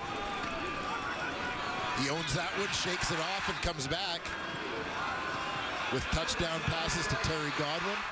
And then Tim White had the Cats within 3, a late BC field goal. Extended their lead back to 6 before the break. As they said off the top of the broadcast back in studio with Farhan and the guys, that 262 days he's been a Tiger Cat. First home start here tonight as he'll hand off to begin the second half. JB Butler around the edge for a gain of 5 on the play. But he was waiting a long time to celebrate a touchdown here at Tim Hortons Field as we go down to Matthew Shinetti with more on Bo. Before the game, Marshall, the word was that Bo Levi Mitchell was only going to play the first half. When I asked Scott Milanovic about it, he said they wanted to see how he was going to progress, just keep an eye on how he was going to go throughout the game. Clearly, those 2 long drives in the first half must have convinced them of something, because even going into the half, the word I was hearing was he was only going to play that first half. But here he is, Bo still under center. Yeah, great to see him still out there as Bo will look to throw on second and medium over the top, trying to find the streaking Keandre Smith and the diving catch as they'll spot it right at the 55, and a strike from Bo on second down. And the Keandre Smith show continues. Had the huge breakout game a few weeks ago against Toronto, where he was the Cats' most productive receiver. And his confidence just seems to have exploded from that one. Keandre Smith on a great roll, and I think the message league-wide is just draft the Guelph receivers higher. Take them. They'll make plays for you just like that. As this time the handoff inside. Sione Tiema makes the play in the backfield as Betts some late pushing with the offensive line, but a minimal gain. Interesting situation, though, with Bo, where you set the standard low, Dwayne, as we get a look at the inside run. They're getting a look at that combination of the versatile McAllister in the backfield along with James Butler on that play. But you set the standard low in terms of, hey, he's only going to play a half. You take the pressure off, you see what you like, and you kind of slowly build in the intensity of, I want to see you come out of the locker room in a home game, in the rain, against a good defense, and see what he can do as he continues to come back from the injury that's kept him out for a big chunk of the season. This time over the top and into blank space. 2 receivers in the same area. Was obviously looking for Smith, but just a little outside that time and incomplete, so his drive will unceremoniously end. Well, and here's Matthew Betts doing what Betts does. You heard the panel talk about it at halftime. Combination of Betts, Menard, Tehema, putting a lot of pressure on those Hamilton tackles. It's 10 straight completions for Bo Levi Mitchell. End of the first half, start of the second with that out route to Keandre Smith, but that one incomplete as this punt sails into the end zone. Flag down well behind the play as well. As the Tim Hortons Field turf turned into a bit of a slip and slide on that special teams rep with all sorts of bodies flying all over the place. And we'll see if that flag is roughing the kicker. I saw Vedvik pick himself up at the contacting the kicker, BC number 90. 10-yard penalty will result in a first down.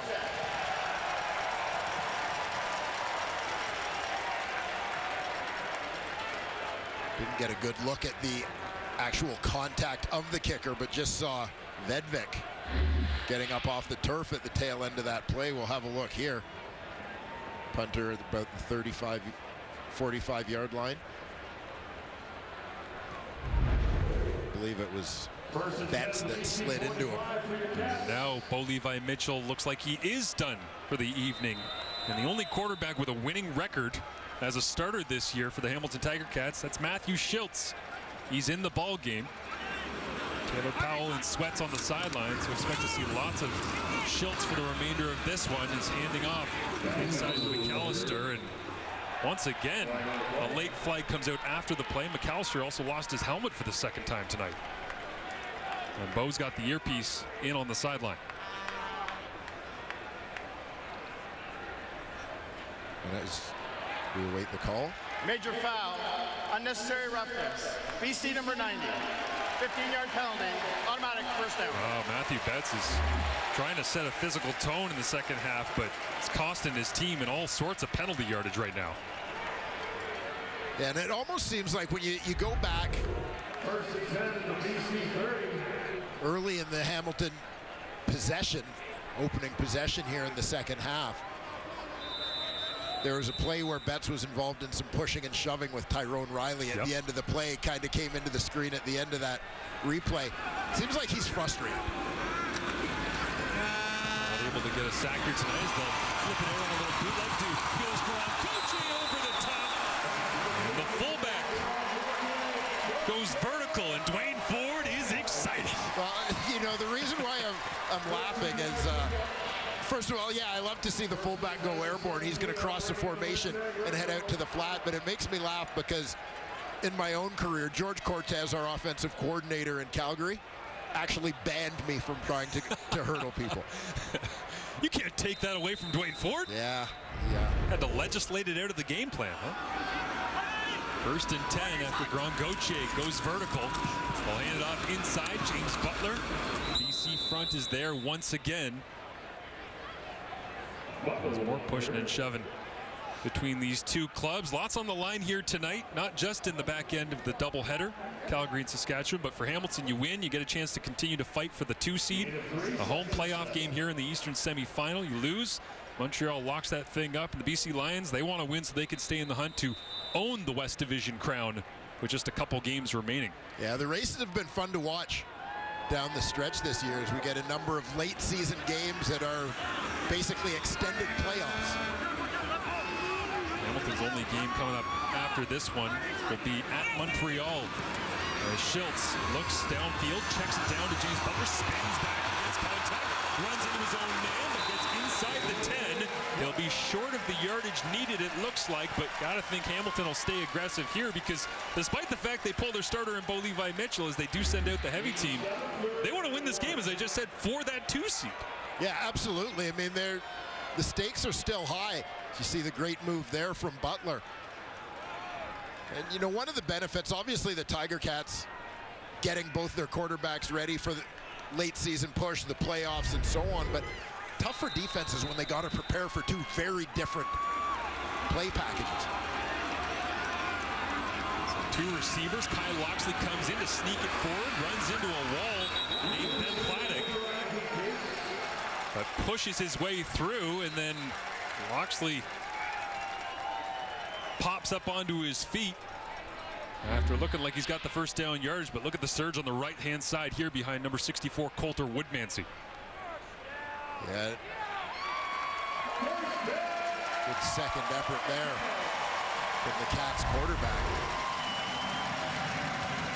Yeah, definitely a little bit of movement. The former first-round pick, Woodmansey, another University of Guelph product. Coming into tonight, the Tiger Cats 50 trips to the score zone, scoring a major 54% of the time. That's right smack in the middle of the league. Had all sorts of different situations at quarterback. Right now, it's Schultz. He'll look to throw on 1st and goal. Into the back of the end zone, DeAndre Smith leans back, and it's incomplete. Plenty of coverage there, no flag down. 2nd and goal. Yeah, the Lions did a solid job on the back end, locking things down, not just on Smith, but across the board. On this play, he's working across the formation and towards the corner, and you see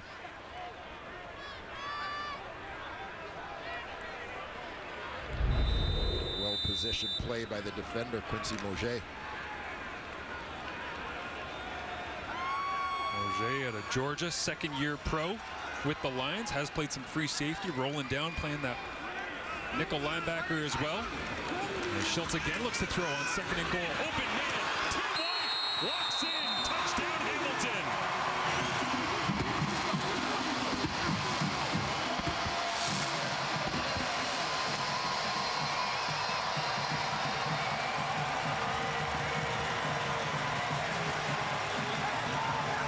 Well, White ends up wide open.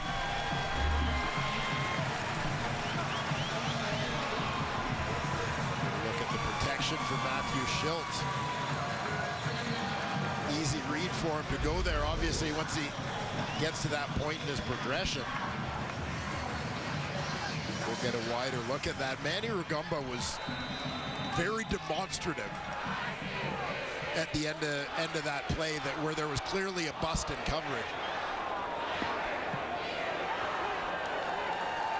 Mark Leggio out for the point after attempt. It is good. The black and gold on top for the first time in this ball game. Trying to get that 2 seed. This will help. It's a white Christmas in the end zone for number 12.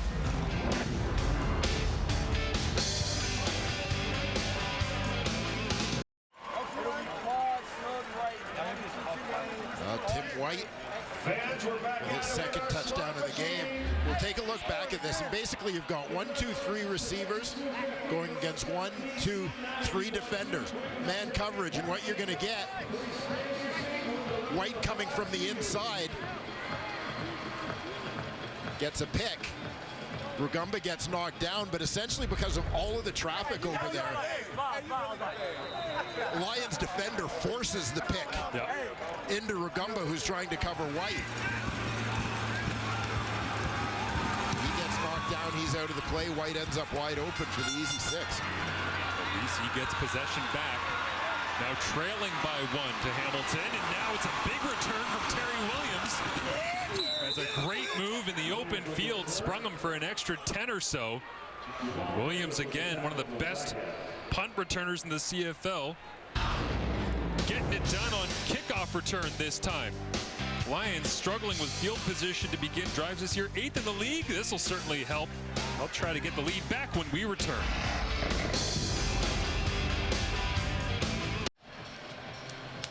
The CFL on TSN continues tonight with the Riders and the Stamps. A game with major playoff implications, Dwayne Ford. That game will kick off regardless of where we're at this one. 9:30 Eastern, 6:30 Pacific. Over on TSN 3 is where you can catch it. Looking forward to seeing the Battle of the Dickinsons. Winner will be Mom's favorite. For this week, and then we'll see what happens. Vernon Adams Jr. bootleg on first down, throws a dart. That one's completed. Gain of about 16, and it's Alexander Hollins as the rain continues to fall here in Hamilton. A nice play call, taking advantage of the mobility of Vernon Adams Jr. moving that pocket around. Delivers a strike for the first down.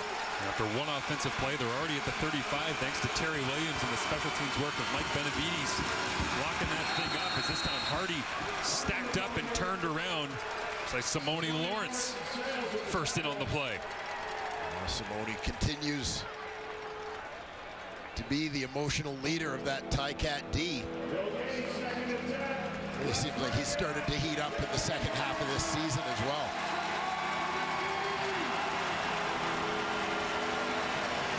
Tiger Cats defense struggled to get off the field on 2nd and 7, plus the money down this season. 7th in the CFL, getting stops. And the other offense is in tough. BC will empty it out. 3 by 3 they go. Looking for the completion to Javon Catoy. And it just wasn't there. The field goal unit comes out. Missed opportunity with a great starting field position for BC. Looking to Catoy, big target lined up. It's the 3 receiver closest to the quarterback. Basically just trying to post him up. See Patrick Burke Jr. in coverage. Rookie out of Wilfrid Laurier getting an opportunity to play in the back end for the Tiger Cats with some of the injuries piling up. Sean White perfect on the evening. Exceptional season so far. And under any conditions, that man is money. Sean White knocks it through, and the Lions have the lead once again. Flintoff gets it down as the raindrops fall, but no problem for White and the Lions.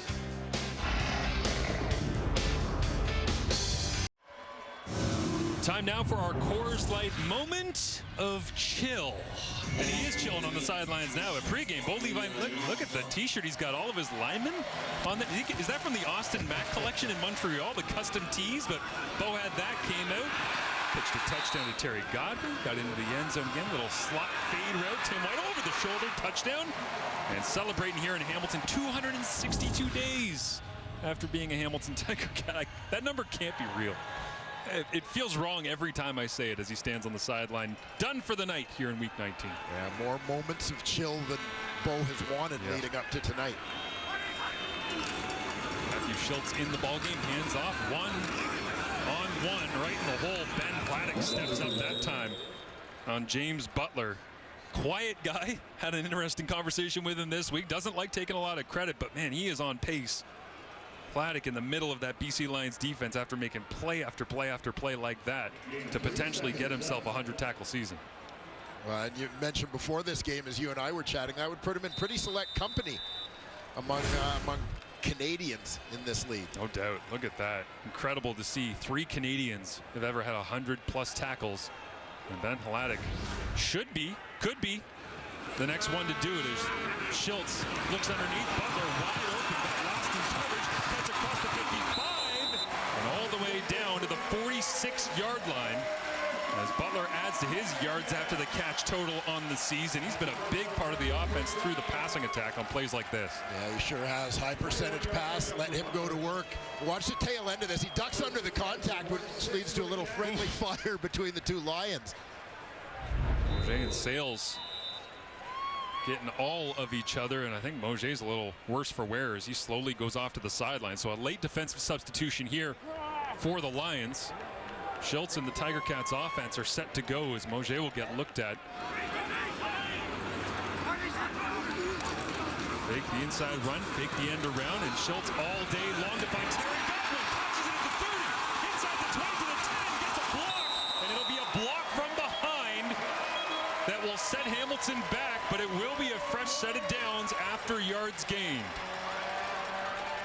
Nice execution there, Matthew Schultz. Major foul, blindside block. Hamilton number 13. 15-yard penalty. This is first down.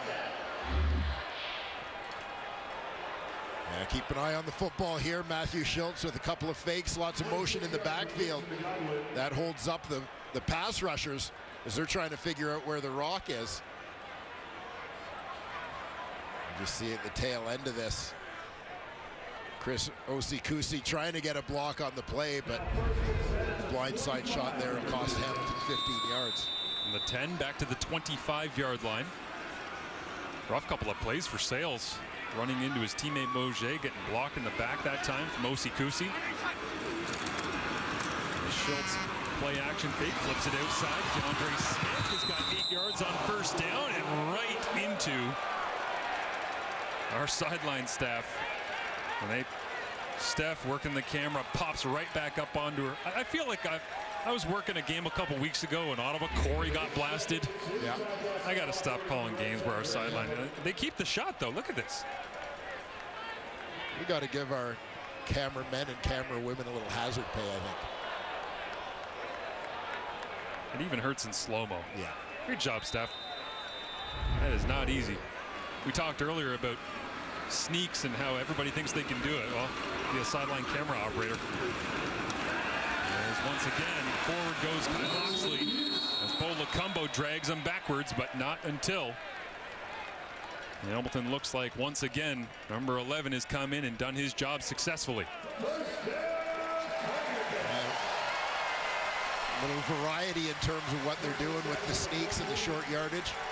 Loxley doing a nice job picking those soft spots. Not necessarily just banging his head against a brick wall, so to speak. Reminds me right now of David Watford. When Hamilton used to have the short yardage quarterback come in, he would go back to the sidelines screaming and firing everybody up. As they've motioned the extra offensive lineman Dayton Black several times here tonight, they do it again and look for an inside handoff to Butler off the right-hand side. Goes for a gain of a couple as they continue to pound the rock, which, considering what Hamilton was run pass-wise early on in the season, Dwayne, just watching them consistently run the football on first down, it's a huge change of pace with Scott Milanovic. Well, yeah, could you have imagined at the start of the year that we'd be talking about James Butler and 1,000 yards? Yes. Milanovic working up in the booth. Here at Tim Hortons Field, Orlando Steinauer watches on, and Matthew Betts wants to go quarterback hunting on second down.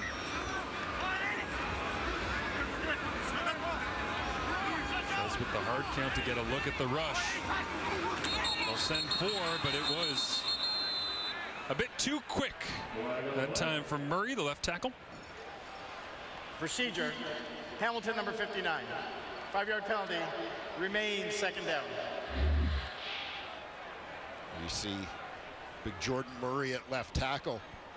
He's been dealing with the quickness of Matthew Betts all night. Trying to get a little head start on the league sack leader. So it goes from 2nd and 5, and they had Tyreek McAllister, the gadget weapon, in. backs him up. 2nd and 10, and in comes James Butler.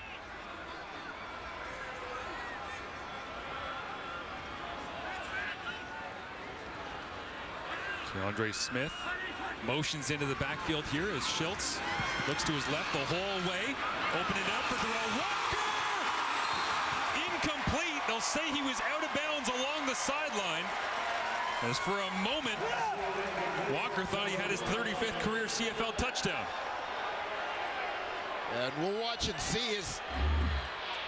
It looked like he was going to be fine in bounds, but then the contact comes. Oh, he's bobbling the ball, and he's out of bounds before he secures it. Catches it clean, maybe. We'll see here. And Marcus Sales arriving in the nick of time. See that big knee brace on Darrell Walker, by the way, on the left knee. As Orlando Steinauer talking it over along the sidelines.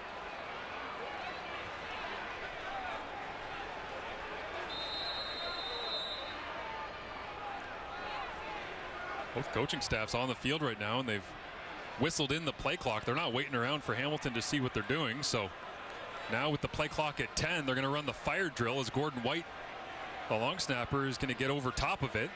Leggio is running straight out onto the field with 1 left on the play clock, puts down the tee, and they didn't get it off. It'll back them up.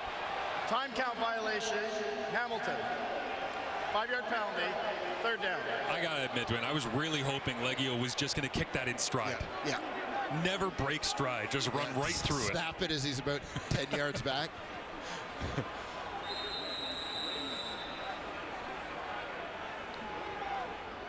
Now Leggio will get set. Put it down, and really no harm, no foul from this distance. Not like it's pushing him out of field goal range. As every point matters with the Tiger Cats trying to secure a home playoff date in hopes of being the 2 seed. They have regained the lead. Back and forth lead change as we go here at the end of the 3rd quarter. 24-23. Hamilton up over the BC Lions.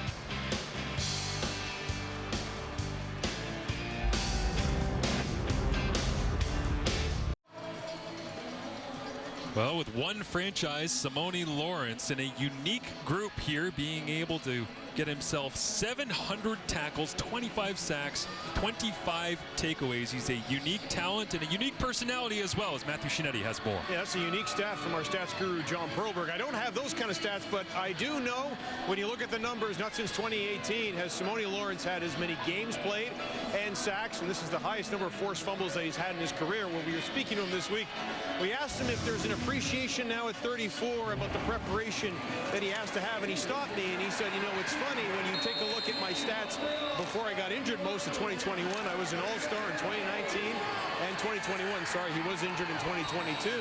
But the one thing that Simone Lawrence talked about is adaptation is key. He's at that point in his career where, yes, when he was younger, maybe he knew it was mental, but the physical could carry him through. And speaking about his relationship with Orlando Steinauer, he said, in that adaptation, I've learned now where I can go ahead and really progress as a player and where I can be most effective, guys. Good stuff. Matthew is now flying in on 2. 21 chops down Hardy. Clearly knew Matthew was talking about him. Simone Lawrence with a monstrous hit here. Watch 21, very left side of your screen. Ducks under the block of the offensive lineman, takes out the running back. All in one fell swoop. Simone said to us this week that he believes the culture of the team should take on the culture of the city. For me, it's starting to be a little chicken or the egg. Is the city taking on Simone, or Simone taking on the city? Been a long, successful relationship for him, making plays like that as Vernon Adams Jr. on 2nd and long now goes outside and throws an absolute dot. Lucky Whitehead will move the sticks. Big time throw there from Vernon Adams. The pocket closing on him, he stands in. Lucky Whitehead making the grab for the first.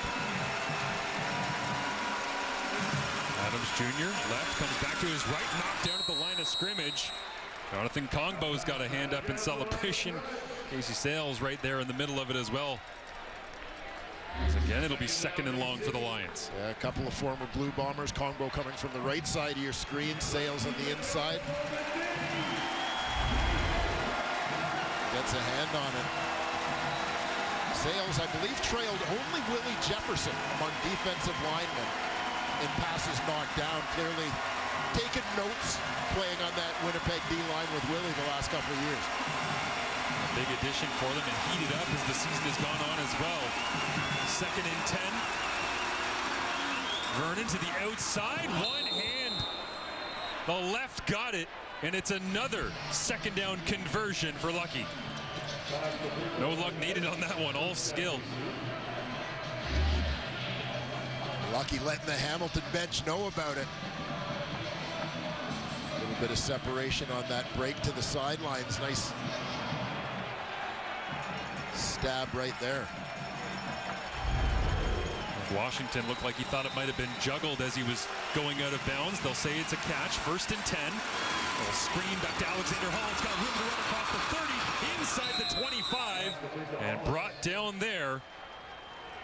There it is. Dexter Lawson Jr. finally being able to bring down Hollins. And that will do it through 3 quarters of play. Major playoff implications in this one, and a 1-point ball game to decide who is going to get the upper hand moving forward. Hamilton 2-0 in games decided by less than 4 points. We'll see if they can do it again.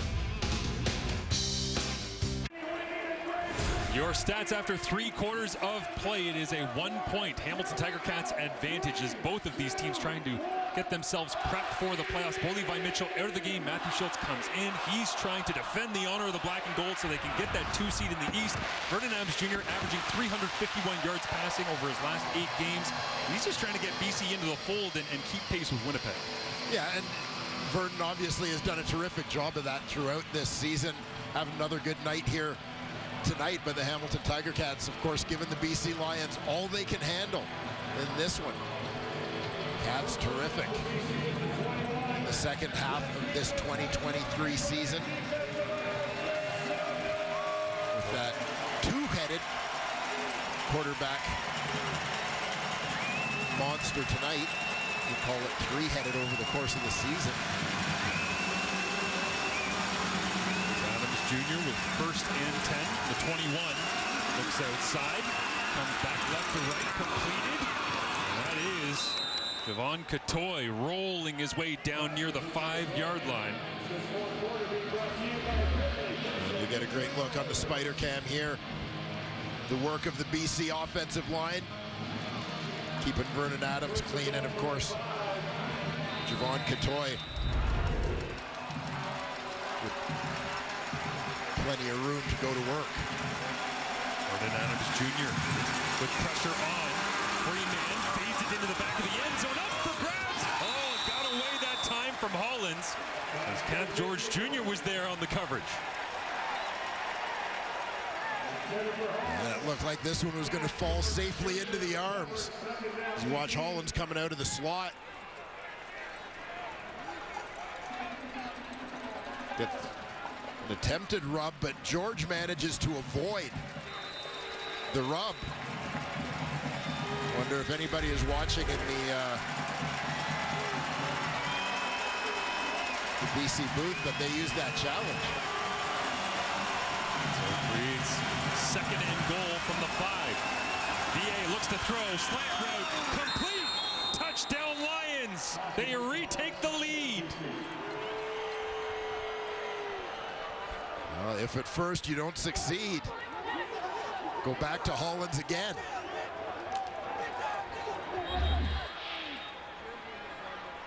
One of the breakout players of this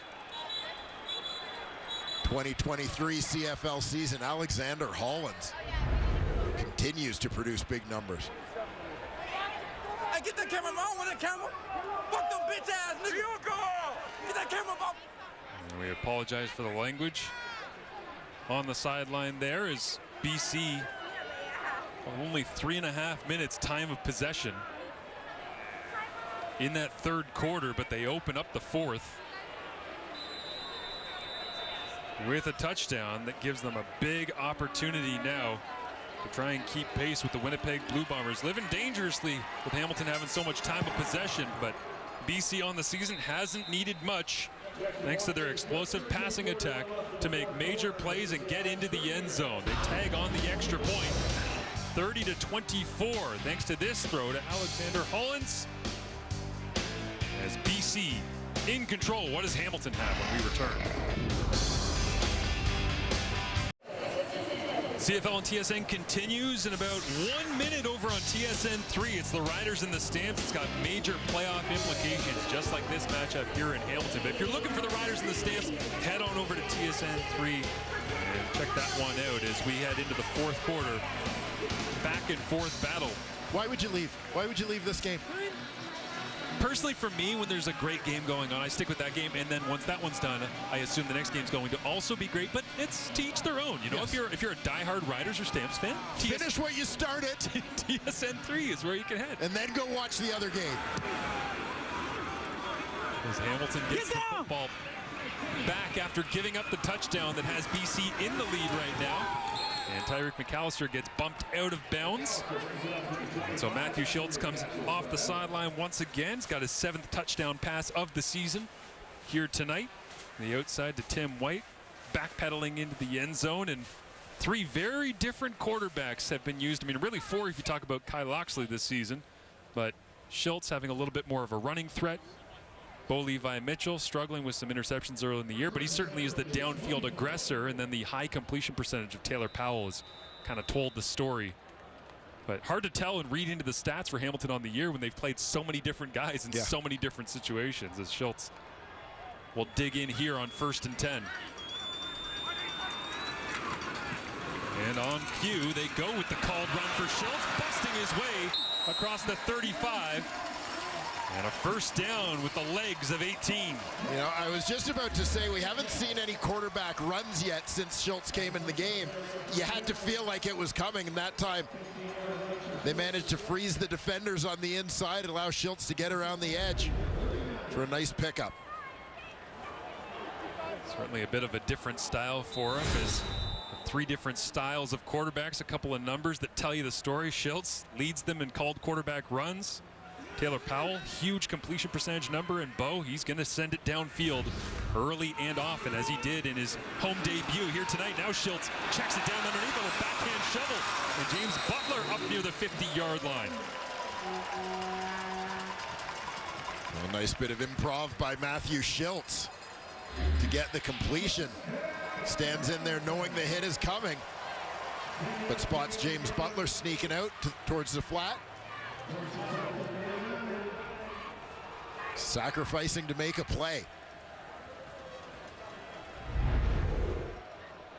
On 1st and 10, some late substitutions from Hamilton here. And BC playing shot for shot, trying to match the personnel as Ron Gauthier, the fullback, is back in the ball game. I'll hand it off to Butler. And a block out in front, and a nice push for a gain of 6 on 1st down. Butler in that ground game continuing to chip away at this Lions defense. You mentioned the big team, Ron Gauthier. The fullback in there, Dayton Black. 1st-round pick for Hamilton this year out of the University of Saskatchewan. In as a tight end. Both those guys, by the way, quarterbacks in their past. Ron Gauthier and Sejap Black, the world's biggest high school quarterback. Winnipeg high school history. Brandon, I should say. Schultz with all day gets a 3-man rush. Now looks to throw on 2nd down. Spins back. And it looks like he'll be just shy. It'll depend on the spot. Initial signal is 1st down. And yeah, they gave him a very healthy spot right up at the 50. So 1st down Hamilton, thanks to Schultz again going to the legs. You see him tuck that football away, get the points covered up, pull it into his body, and take care of business. Not a big guy, but we talked to him early in the season about putting some weight on in the offseason, trying to prove he can be a starting quarterback in the CFL, be it here or anywhere. And certainly knows that one of the advantages he has is his athleticism. And it was sort of broken out by Tommy Condell last year here in Hamilton. Schultz obviously had been in the league a few years with Montreal, but we didn't really get to see that side of his game. Tommy Condell, I thought, did a nice job showcasing that in Hamilton's offense last season whenever Schultz got in there. Josh Banks making his way slowly back to the BC Lions sideline. So we'll make some substitutions on the interior here for the Lions.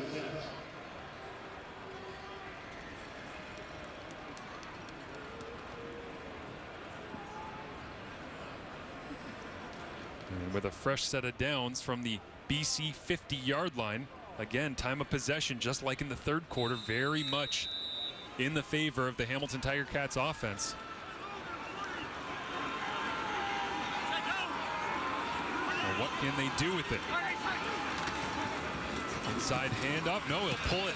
Trying to throw on the edge. Great fake that guy got Tione Siema.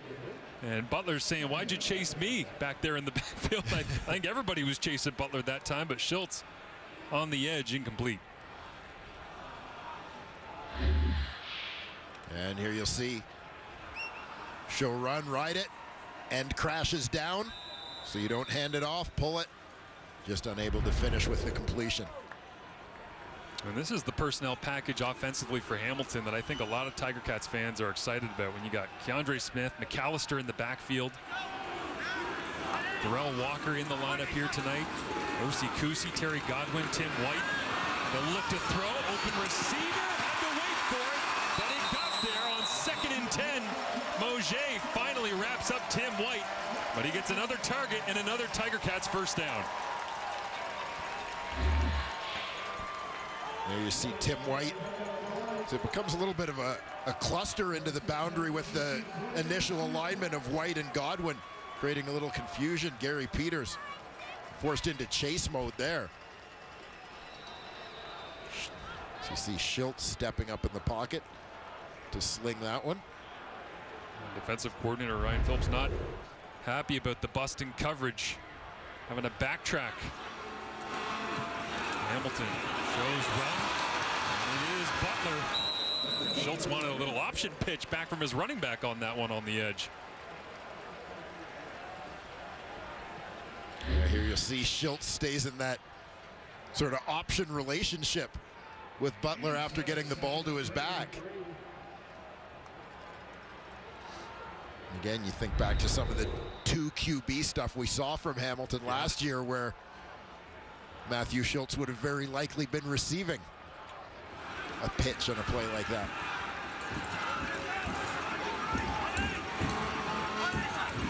Second and 3.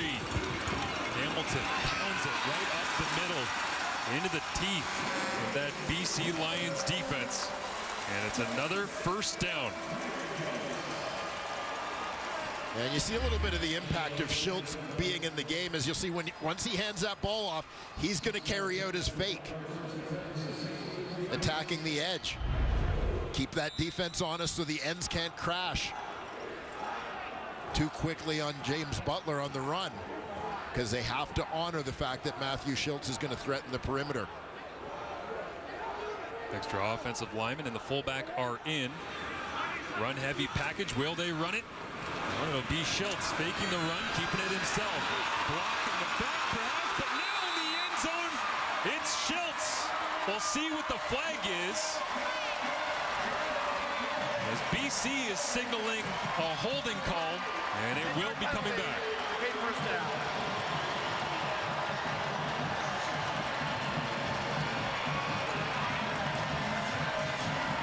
Orlando Steinauer bewildered as he thought he had the lead back with the extra point pending.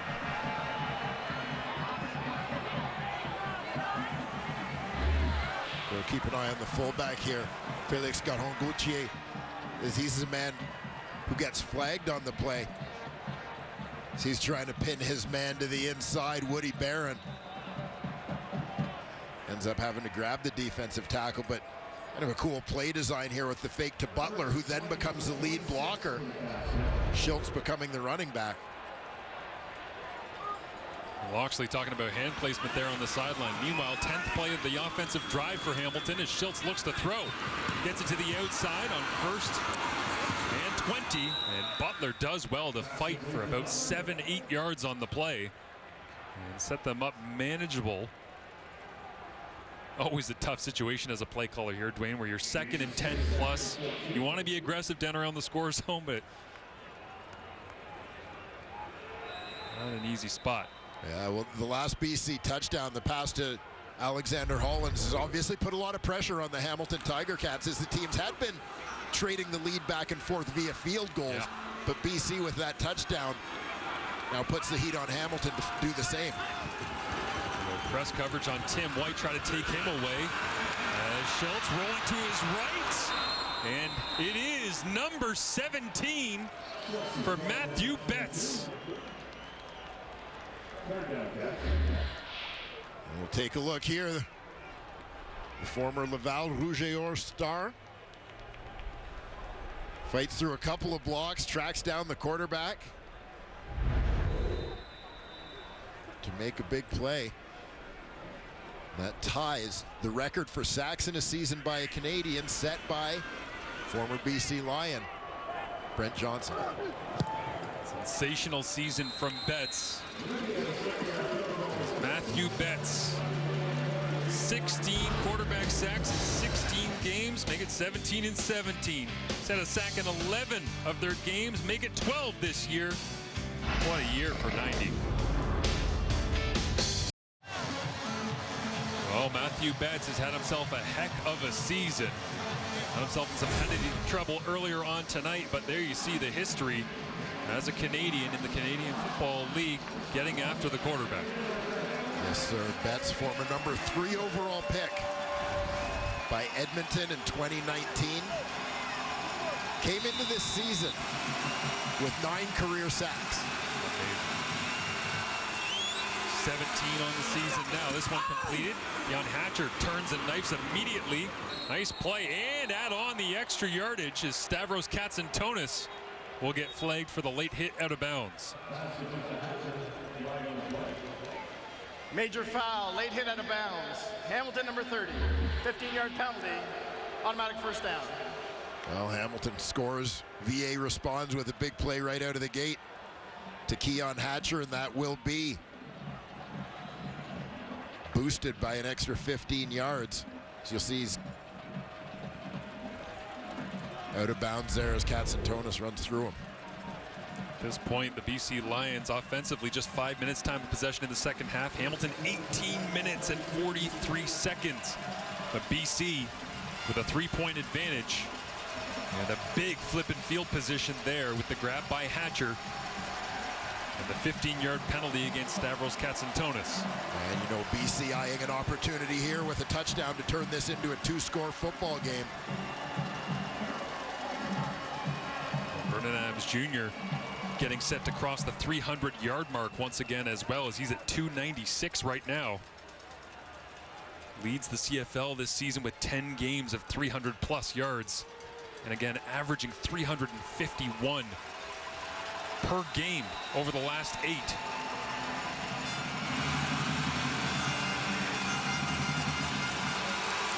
They'll hand it off this time. Haven't said Hardy's name in a while. They went away from the running game. Not surprising. Lowest run rate on first down in the CFL is these BC Lions. Well, and you got to think, in addition to the fact that their receivers are so good, but also knowing that Hamilton is banged up on the back end. Yep.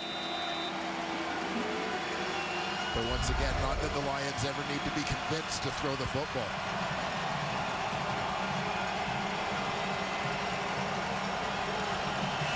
As the play clock is down in stadium here in Hamilton, so they're doing it manually with the officials as Vernon gets the snap away, looks for Hatcher over the top. Wow. Intercepted. What a play by Dexter Lawrence Jr. He returns it across the 20. Flags are out everywhere. And Dexter's going for a jog down the sideline. Chris Edwards gets pushed into him by Hardy. But for now, it's an interception. And a huge flip of the field with the penalties pending. And Vernon Adams Adams Jr. is hobbled in front of the BC sideline. After the interception, we have a major foul, blindside block, Hamilton number 94. Be 15-yard penalty, it'll be first down Hamilton. So just the one flag. It looked like there might be more, but Mohamed Diallo and Vernon Adams Jr. is limping badly towards the sideline after the interception. Diving catch by Dexter Lawrence Jr. Full extension. Hamilton football trailing by 3 when we return. There is Dane Evans standing on the sideline right now. The injury tent has been popped up. They're taking a look at Vernon Adams Jr. as he grabs towards what looks like, Dwayne, his left knee here, just getting into the wash after the interception. Yeah, tangled up in a kind of a four-man collision there. As we take a look back at the play, here's the throw and the diving grab by Dexter Lawson Jr. Illegal block there as well, so that's why, despite the fact that Lawson Jr. made the long run down the sideline in front of both teams' benches, it's all the way back at the Hamilton 4-yard line right now. As Matthew Schultz at the controls for Hamilton completes this pass out into the boundary, as Terry Godwin hauls it in for, looks like about a 5-yard gain. Second down coming, and you can see Dane Evans, the former Hamilton Tiger Cat, getting warm as he was honored actually at the first commercial break here in the first quarter tonight. Had a round of applause, standing ovation. They did a video tribute for Dane Evans,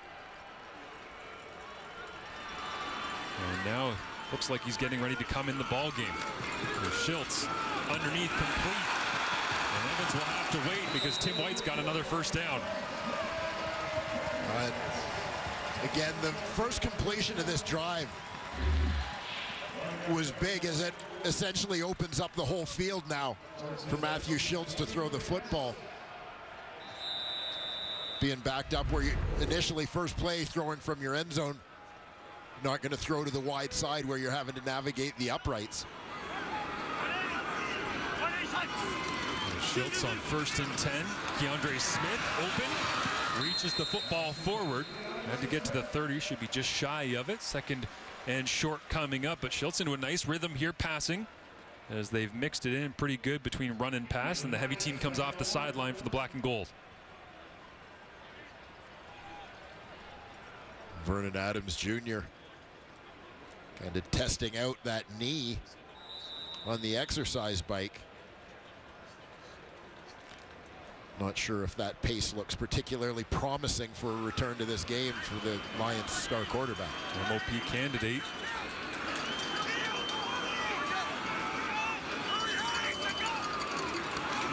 Second down and short. They'll take a shot over the top. Schultz hangs it up, knocked away. Great defensive play by TJ Lee. Yeah, fantastic play from TJ Lee. That is the 3-minute warning in a 3-point football game. As Lee keeps it clean on Keandre Smith, gets the hand up, knocks it away. Third down, Hamilton when we return. And Vernon Adams Jr. on the BC Lions sideline. He's got a bulky brace on. They've been taping him up, and man, that does not look like he is comfortable at all right now moving around on the sideline. Meanwhile, on the field between the lines, it's third down and short, incomplete on the deep pass on second down. They'll go for it here with Kyle Loxley on third down. Again, had to get the football to the 30-yard line. Looks like they've picked it up comfortably, and so Matthew Schultz comes back off the sideline with Hamilton trailing by 3, continuing the drive in their own end of the field. Yeah, as we get a look here at the work of the offensive line. And of course, Kai Loxley, defender, fighting him for that football. He did a nice job to hang on there, protect the rock. So Vernon continuing to work things through, see if he can stay warm. As Schultz stands in, pressure on, gets it away, open man, Tim White, first down, Hamilton stays inbounds, and now dances away for 2 more, and a third and lunges forward. They'll say he was out of bounds, but the tightrope act from Tim White, elite down the sideline. Well, you've heard the expression about couldn't tackle him in a phone booth. That was pretty much what Tim White was doing within a span of about 4 square yards. There's 1 move, 2 moves, 3, 4. This one completed quickly into the hands of Keandre Smith across the 55. A gain of about 6 on first down. And again, it's just different with this Tiger Cats offense when Matthew Schultz is at the controls. His former teammate last year, Dane Evans, continues to warm should he be needed on the sideline. But controlling the time of possession,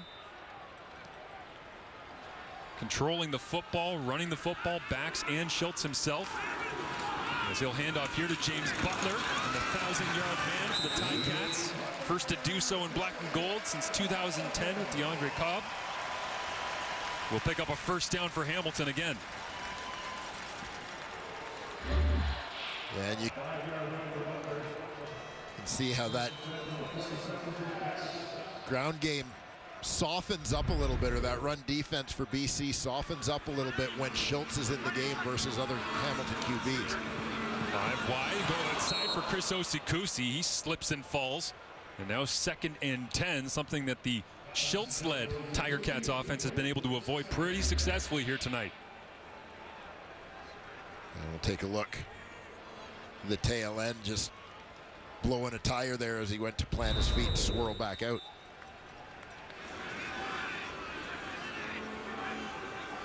Think about all the moving pieces in this offense. Osikusi just slipped down. Darrell Walker breaks the huddle, signed just a few weeks ago. Schultz is one of 3 quarterbacks who've all taken significant snaps this year. Looks to throw on 2nd and 10. Now he'll look to run. Anywhere to go, and runs into a wall named Bo Lacumbo.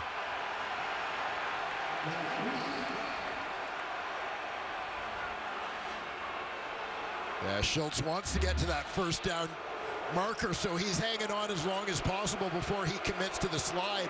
I know the fans here, because he did slide or calling for a penalty, but he didn't commit early enough. No. Bo Lacumbo had no choice here.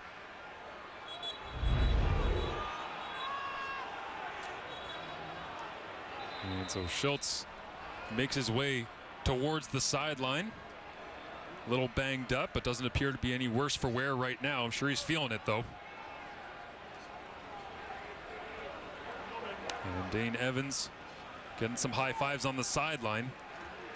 The hero of the 2021 East Final in Toronto for these Hamilton Tiger Cats.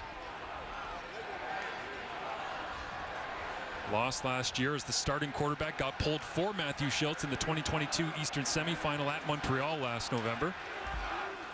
As Adrian Green getting looked at by the training staff for the BC Lions. But Evans' history unquestionably in this city and with this fan base, and his history in connection with Matthew Schultz as well, with Bo Levi Mitchell on the sidelines. Just incredible to see the connection points, and hate to see Vernon Adams Jr. potentially not able to go back in the game.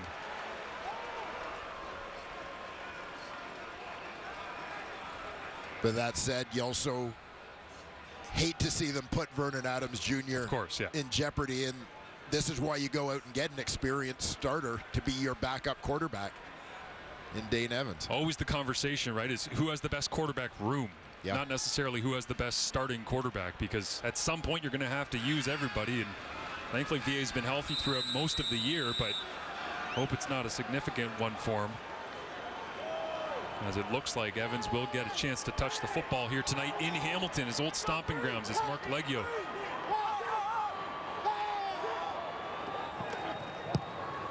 Sends this one away, down by 3, off the upright, and in. Leggio called bank, and we got a tie ball game with 60 seconds remaining. Well, what would it be without a little bit of drama?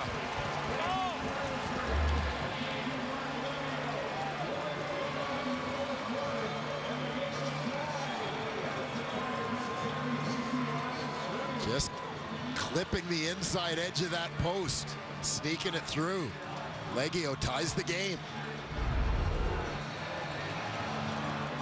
And a number of times where Dane Evans had dramatic back and forth battles on behalf of the Hamilton Tiger Cats. He's trying to ruin their playoff home hosting hopes. As Dane Evans getting on the same page with receivers coach Jason Tucker. And Tucker telling him right there, let's go win. So Dane Evans 1-1 in a couple of starts this season in place of an injured Vernon Adams. As Rick Campbell talks it over. 17 on the sidelines there.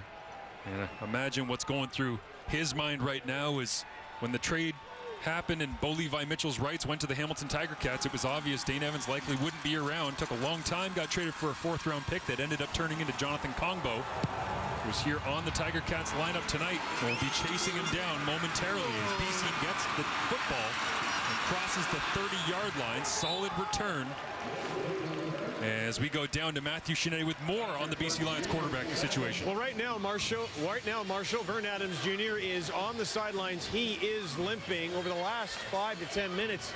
He has been favoring that left knee, trying to do a lot of dropbacks. I have seen Mackey's going up to him right now, and I have seen Keon Hatcher go up to him, Rick Campbell go up to him, almost in a sense of trying to keep VA from going in almost to a point because he was dropping back so much, testing that brace out. But we can see Dane Evans is in, and we have seen him come off the bench plenty of times in black and gold. Now for the BC Lions, guys. High drama here at Tim Hortons Field. Evans completes on 1st down. Keon Hatcher dives his way forward. Looks like he'll have enough for a 1st down. He will. So as Vernon Adams Jr. watches on. Change motion, Hatcher ending up on the outside. Great second effort there to fight to get past that 1st down marker. I wonder, Mark Washington, defensive coordinator, seen so much of Evans in his time in Hamilton. But smooth operator on the first 2 snaps.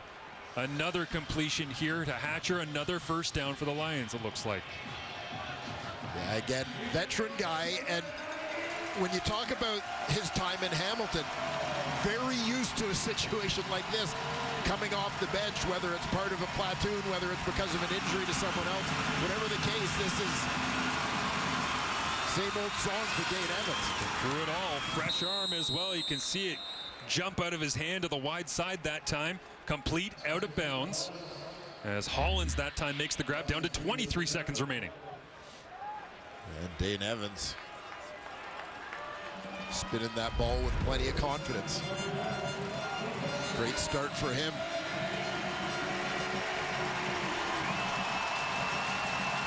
Indicates the play call at the line here. Simone Lawrence lurking at the top of the line of scrimmage. They'll show run, hand it off. And there's a flag down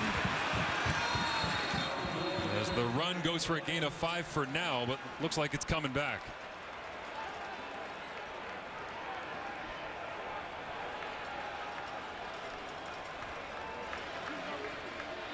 Holding, BC number 51. 10-yard penalty, repeat 1st down. Michael Couture, the center.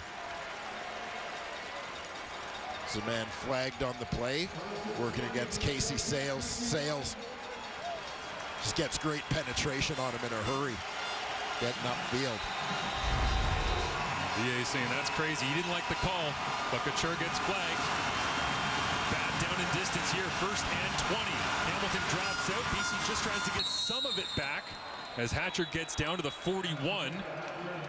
And are they within field goal range? Hamilton's asking for it to be incomplete. And they're saying there needs to be 1 second on the clock. To see if there was time remaining on the clock. Well, wouldn't that be ironic?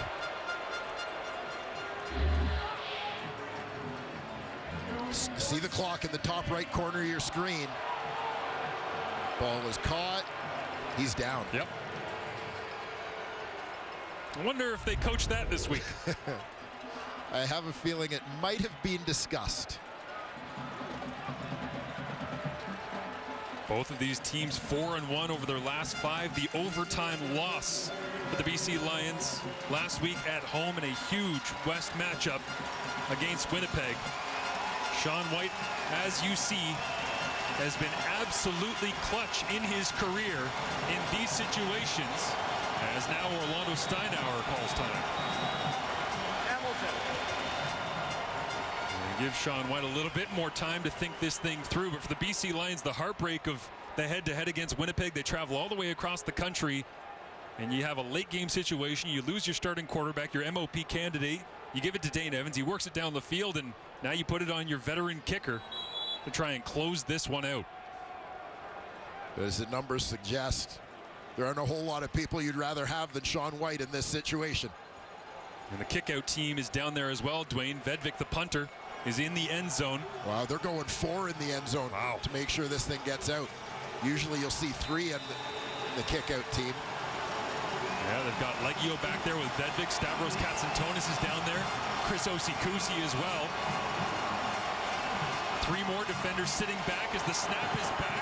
Hold down, kick up for Shaun White. He's celebrating before it ever went through. He knew. And that is how the BC Lions will get the victory on the road. Dane Evans comes in, is clutch from start to finish of his one and only drive. And the Hamilton Tiger Cats fall to the BC Lions at home to their ex-starting quarterback. Oh, what a performance from Dane Evans, first of all. Limited number of snaps for him in this ball game, but he sure made the most of them. So we take a look here at yet another clutch kick from Whitey. And all of a sudden, that knee doesn't feel so bad. The BC Lions are still on the prowl and on the hunt for top spot in the West Division with the Winnipeg Blue Bombers. And for the Hamilton Tiger Cats, the groans you hear here at Tim Hortons Field are only outweighed by the celebration in Montreal. As Dane Evans says, my house certainly was on the one drive he had.